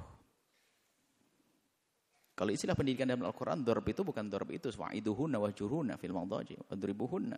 Itu adalah mukul kecil dengan sifat hanya peringatan. Bukan buah gembek ini. Jadi wanita laki-laki istimewa adalah yang tidak akan memukul istrinya biarpun layak dipukul. Jika permasalahannya adalah permasalahan yang harus diselesaikan dengan mengundang hakaman min ahliha, had min ahli wa hakaman min ahliha, penengah, datangkan penengah. Kalau sudah tidak ada, pisah, tapi tanpa harus memukul. Saya heran ada perempuan datang ke sini mau dibuka pahanya. Ini Bu ya, saya dipukul suami saya. Tidak usah dibuka di sini. Sama lehernya biru, ajib. Kalau mukul sampai biru itu kerasnya kayak apa? Saya kepukul, saya ketendang, kesenggol apa aja sakitnya setengah mati, padahal nggak biru-biru amat. Innalillah. Banyak orang-orang dungu. Jadi laki-laki yang benar-benar laki-laki. Laki gedungu itu yang suka mukul istri. Na'udzubillah. Nabi menganggap ini sebuah kedunguan. Kebodohan, kedunguan. Kenapa? Siang harinya dipukul, malamnya digauli. Kan gila dia. Gila dia, laki-laki gila. Baik, sisi lain wanita. Jika mempunyai suami yang masih suka menempeleng, maka sesungguhnya kalau sudah suaminya zalim semacam itu, dia berhak meminta cerai demi kebaikan dia. Cuman pasca cerai, setelah cerai sendiri perjalanan hidup. Kira-kira setelah cerai kan tidak langsung mendapatkan yang halal. Maka seorang istri yang ingin minta cerai harus pastikan urusannya takut kepada Allah. Setelah cerai menjanda, kira-kira aman tidak dirimu urusan kehormatanmu? Maka mempunyai suami yang suka setiap hari nempeleng dia lebih bagus daripada setelah dicerai, setelah minta cerai, pisah menjanda, lalu berzina menjadi wanita hina. Maka yang dipikirkan adalah setelah perpisahan itu mampu tidak dirimu untuk pisah dengan suamimu. Kamu tidak dapat tempelengan, tapi kebutuhan pribadimu terpenuhi. Tapi kalau minta, nah setelah pisah, cerai, kalau mungkin Anda termasuk orang yang takut urusan syahwat, segera ngambil langkah untuk menikah. Menikah. Dan menikah sendiri ya tentunya cara menikahnya adalah menikahnya orang yang ingin menghindar dari dosa, bukan seperti dulu waktu Anda pernah menghindar. Mungkin kalau orang menikah biasa ingin dapatkan 5, nafkah, anak, ini. Cuman karena Anda ingin menghindar dari dosa, menikahlah cukup dengan 2 saja. Saya tidak minta 5. Jadi permudah, fahamkan maksud yang kamu inginkan. Begitu sebagai ini. Jangan sampai dia sebenarnya nggak perlu dengan 5, saya perlu 2. Tapi dia mencari 5, nggak dapat dia. Mau dia janda anak 5. Tapi yang penting terpenuhi kebutuhannya. Ini harus pahami, cerdas. Sehingga banyak orang menjanda susah cari pasangan. Kenapa? Bukan karena nggak ada yang mau. Dia lupa yang dibutuhkan apa. Cari apa yang kau butuhkan. Halal itu penting, haram itu neraka. Ini kalau ternyata suaminya semacam itu, suaminya zalim, maka sah, berhak dia untuk minta cerai. Akan tapi ada poin yang perlu diperhatikan. Dia mulai ngelirik laki-laki gara-gara suaminya sering menempeleng. Tutup lirikanmu dulu, baru urusi perceraian. Jangan sampai, bahkan kalau perlu berjanji, saya nanti kalau menikah tidak dengan laki-laki yang menjadikan saya melirik dia, supaya Anda terbebas daripada zalim kepada suami. Ini repot gara-gara itu. Kadang-kadang kemesraan hilang, atau mungkin berubah pikirannya seorang istri itu bukan karena kekejaman suami. Karena dianya sudah mulai lirik. Sehingga karena sudah melirik yang lainnya sudah, karena namanya harapan itu lain dengan kenyataan. Harapan itu kan khayalan, belum tentu ada, kadang-kadang juga tidak ada. Seolah-olah laki-laki itu bakal memberikan gini. Sehingga suaminya menempeleng seminggu sekali saja menjadikan dia kecut hati sama seolah dia. Tak tahunya menikah dengan dia setiap hari ditempelengi. Bisa jadi begitu kok. Makanya jangan gampang terbuai oleh khayal sementara masih punya suami, pikirannya kemana-mana, itu kotoran hati. Bersihkan hatinya dulu, baru setelah itu dia berpikir untuk masalah perceraian. Karena dia berhak minta cerai karena suaminya suka mukul. Urusanmu dengan Allah. Pengkhianatan Allah melihat semuanya. Banyak wanita semacam itu ditolimi oleh suaminya, tidak mau minta cerai tapi tetap berurusan dengan laki-laki lain. Wah, dosanya double dia, naudzubillah. Dosa menjadi dosa kepada Allah dan dosa dia menjadi suaminya orang, masih punya suami lalu dia melakukan kehinaan. Hati-hati wahai para wanita. Semoga ini wanita-wanita mendengar mulia semuanya. Laki-laki mulia. Adapun yang kedua, wanita sudah tobat. Jadi begini, jika ada seorang laki-laki menemukan istrinya melakukan kehinaan, naudzubillah, zina. Ini peringatan kepada wanita, hati-hati masalah zina. Zina itu akan terjadi pada orang yang lupa kemuliaannya. Orang mulia susah melakukan zina, pintu halal mudah, kenapa harus masuk wilayah zina? Zina adalah hina dan rendah. Zina. Makanya kita ingin menyeru pintu halal itu agar dipermudah. Jangan sampai masuk wilayah haram. Halal bisa didapat dengan gampang. Yang repot otak kita ini yang punya pemikiran aneh-aneh. Baik, wanita na'udzubillah. Dia pernah kepleset, masuk wilayah zina. Kemudian suaminya tahu, lalu suaminya murka. Maka ini nasihat bagi seorang suami. Jika sudah menemukan istri semacam itu, dua pilihan. Yang pertama, Anda boleh meninggalkan dia. Anda tinggalkan dia. Dan Anda tidak perlu bercerita kepada siapapun dari bangsa manusia. Termasuk kepada anak-anak khususnya. Jangan bercerita kepada anak, akan jadi musibah. Karena anak itu akan menjadi anak yang durhaka kepada ibunya. Karena mengerti ibunya adalah orang yang tidak benar. Maka Anda telah mencetak anak-anak setan. Maka jangan diberitahu tentang problem ibundanya kepada anak. Atau sebaliknya. Seorang istri yang menemukan suaminya tidak benar, selingkuh dan sebagainya, zina, tidak perlu bercerita kepada anak. Jangan tanamkan kebencian di anak kepada sang ayah. Cukup selesai dalam bahasa berpisah baik-baik karena tidak ada kecocokan. Selesai. Ini yang pertama. Tinggalkan istri. Kesepakatan kita tinggalkan istri. Aku tidak kuat. Kemudian yang kedua, hebat lagi, pangkatnya lebih tinggi. Anda beri peluang dia untuk minta maaf dan koreksi diri karena bisa jadi jelewengnya seorang istri karena teledornya Anda. Sebagai seorang suami mungkin. Seorang suami mungkin kurang perhatian atau macam-macam. Ada kurang lembut, kurang ini dan sebagainya. Ternyata ada orang lain yang datang menggodanya. Mungkin Anda punya andil di dalam kesalahan seorang istri. Maka pertama Anda berbenah diri. Ini pangkatnya lebih tinggi lagi yang kedua. Anda berbenah diri, koreksi, maksimal dengan istri. Kemudian yang kedua adalah jika Anda ingin ambil kembali istri tersebut, maka Anda berjanji. Ini yang kuat. Tidak akan mengungkit sepanjang hidupnya. Kalau Anda akan mengungkit, maka ketahuilah Anda jangan ambil kembali. Anda berjanji untuk tidak mengungkit sepanjang hidupnya karena Anda ingin mendidik dia. Anda mulia saat itu, istimewa saat itu. Punya istri kepleset, ternyata Anda dengan kesabaran lalu Anda didik dia dan Anda tidak ungkit sepanjang hidup Anda. Setelah itu dia menjadi wanita yang tobat. Istimewa Anda menjadikan istrinya tobat, berubah menjadi baik semuanya. Dan peringatan untuk semuanya, hati-hati yang haram. Ada pintu halal, jangan masuki yang haram. Semoga Allah menjauhkan kita dari zina. Dan semoga Allah menjauhkan kita dari berbuat zalim di dalam rumah tangga kita. Wallahu a'lam bissawab. Yakfi, cukup. Maulid Akbar Muslimah ditunda. Diumumkan juga ya. Kajian kami semuanya dipindah ke sini ya dengan para santri-santri saja. Jadi tidak untuk umum. Tapi bisa diikuti di semua channel-channel dakwah kita. Al-Bahjah TV, Radioku, dan juga YouTube, Instagram, Facebook, semuanya bisa diikuti. Bagi yang ingin mempunyai televisi Al-Bahjah, Anda bisa ngambil satelit di parabola Al-Bahjah TV. Nanti kalau komunikasi langsung dengan tim Al-Bahjah, maka akan dipilihkan channel-channel yang bermanfaat saja untuk Anda. Channel setannya akan ditiadakan. Baik, pendaftaran santri SMPIku Al-Bahjah Blitar masih dibuka sampai Sa'ban nanti. Kemudian yang di Tulungagung juga masih dibuka. Pendaftaran santri tafakuh gelombang kedua, tafakuh untuk menjadi ulama umurnya 15 tahun ke atas, dibuka. Waktu tesnya 11 sampai 13 Syawal nanti. Ini ada informasi bagi ingin melanjutkan kuliah di Yaman, di kuliah Imam Syafi'i yang ada di Yaman, dibuka pendaftaran 1 Rajab hingga 23 Sa'ban, 24 atau 24 Februari sampai 9 April. Bisa langsung datang ke kantor sini atau langsung ke Facebook Perwakilan Indonesia Imam Syafi'i College Yaman. Atau langsung gelombang pertama Sabtu tesnya, Sabtu 17 Sya'ban atau 11 April. Komplek LBD Al-Bahjah, di sini acaranya. Nah ini betul enggak? Karena keadaan semacam ini bisa saja ditunda.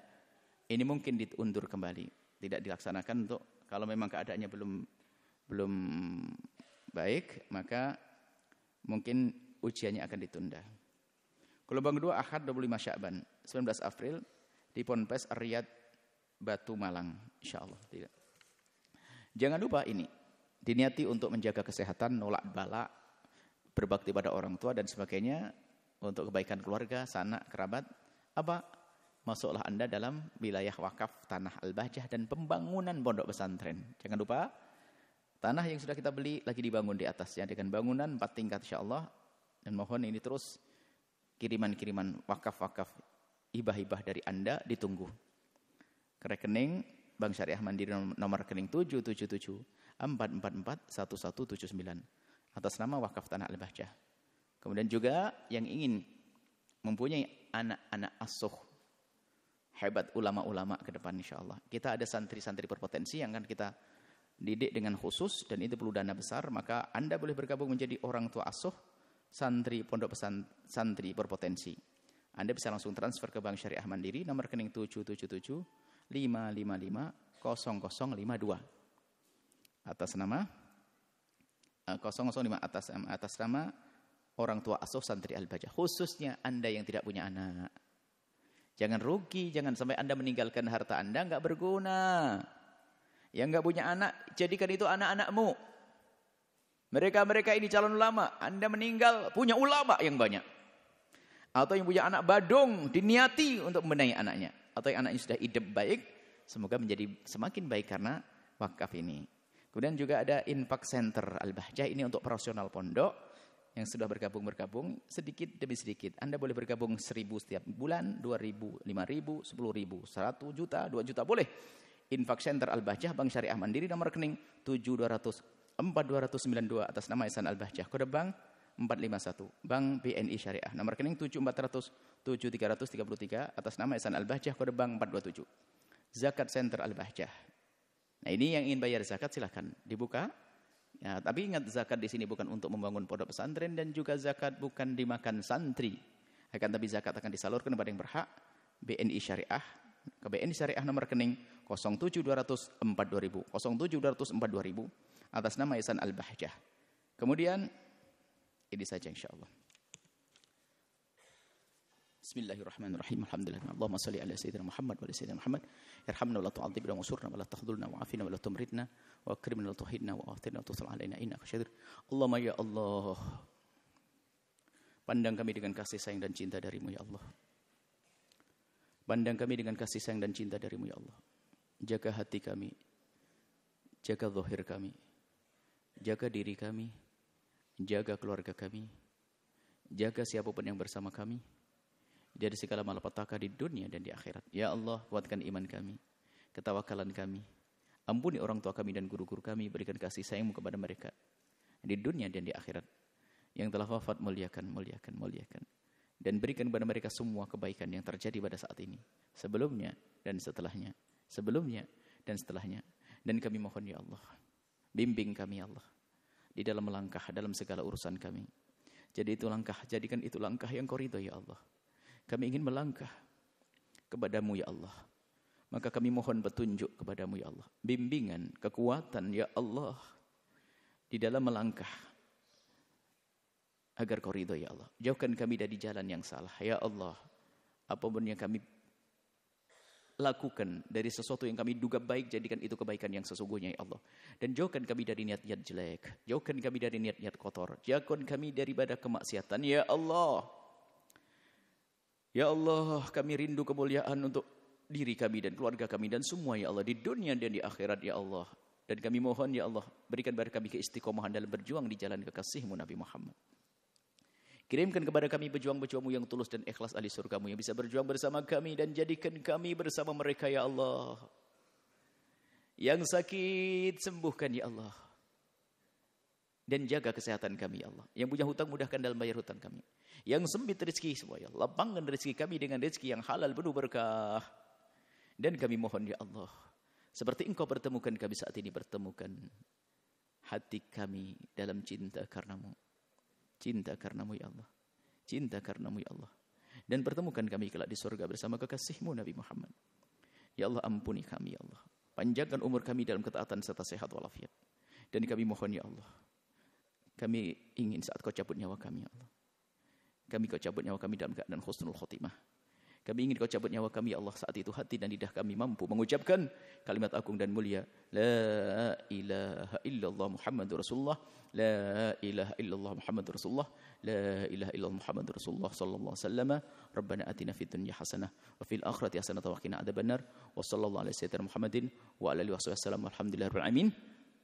Ada lagi tambah doa bersama, doa agar kita jauhkan dari malapetaka. Doa dari baginda Nabi. Diikuti semuanya. La ilaha illallah Al-Azimul Halimu. La ilaha illallah Rabbul Arshil Azimi. La ilaha illallah Rabbus Samawati wa Rabbul Ardi wa Rabbul Arshil Karimi. La ilaha illallah Al-Azimul Halimu. La ilaha illallah Rabbul Arshil Azimi. La ilaha illallah Rabbus Samawati wa Rabbul Ardi wa Rabbul Arshil Karimi. La ilaha illallah Al-Azimul Halimu. La ilaha illallah Rabbul Arshil Azimi. La ilaha illallah Rabbus Samawati wa Rabbul Ardi wa Rabbul Arshil Karimi. Allahumma inni a'udzu bika minal barasi wal jununi wal judhami wa min sayyi'il asqami. Allahumma inni a'udzu bika minal barasi wal jununi wal judhami wa min sayyi'il asqami. Allahumma inni a'udzu bika minal barasi wal jununi wal judhami wa min sayyi'il asqami. Al-Fatihah.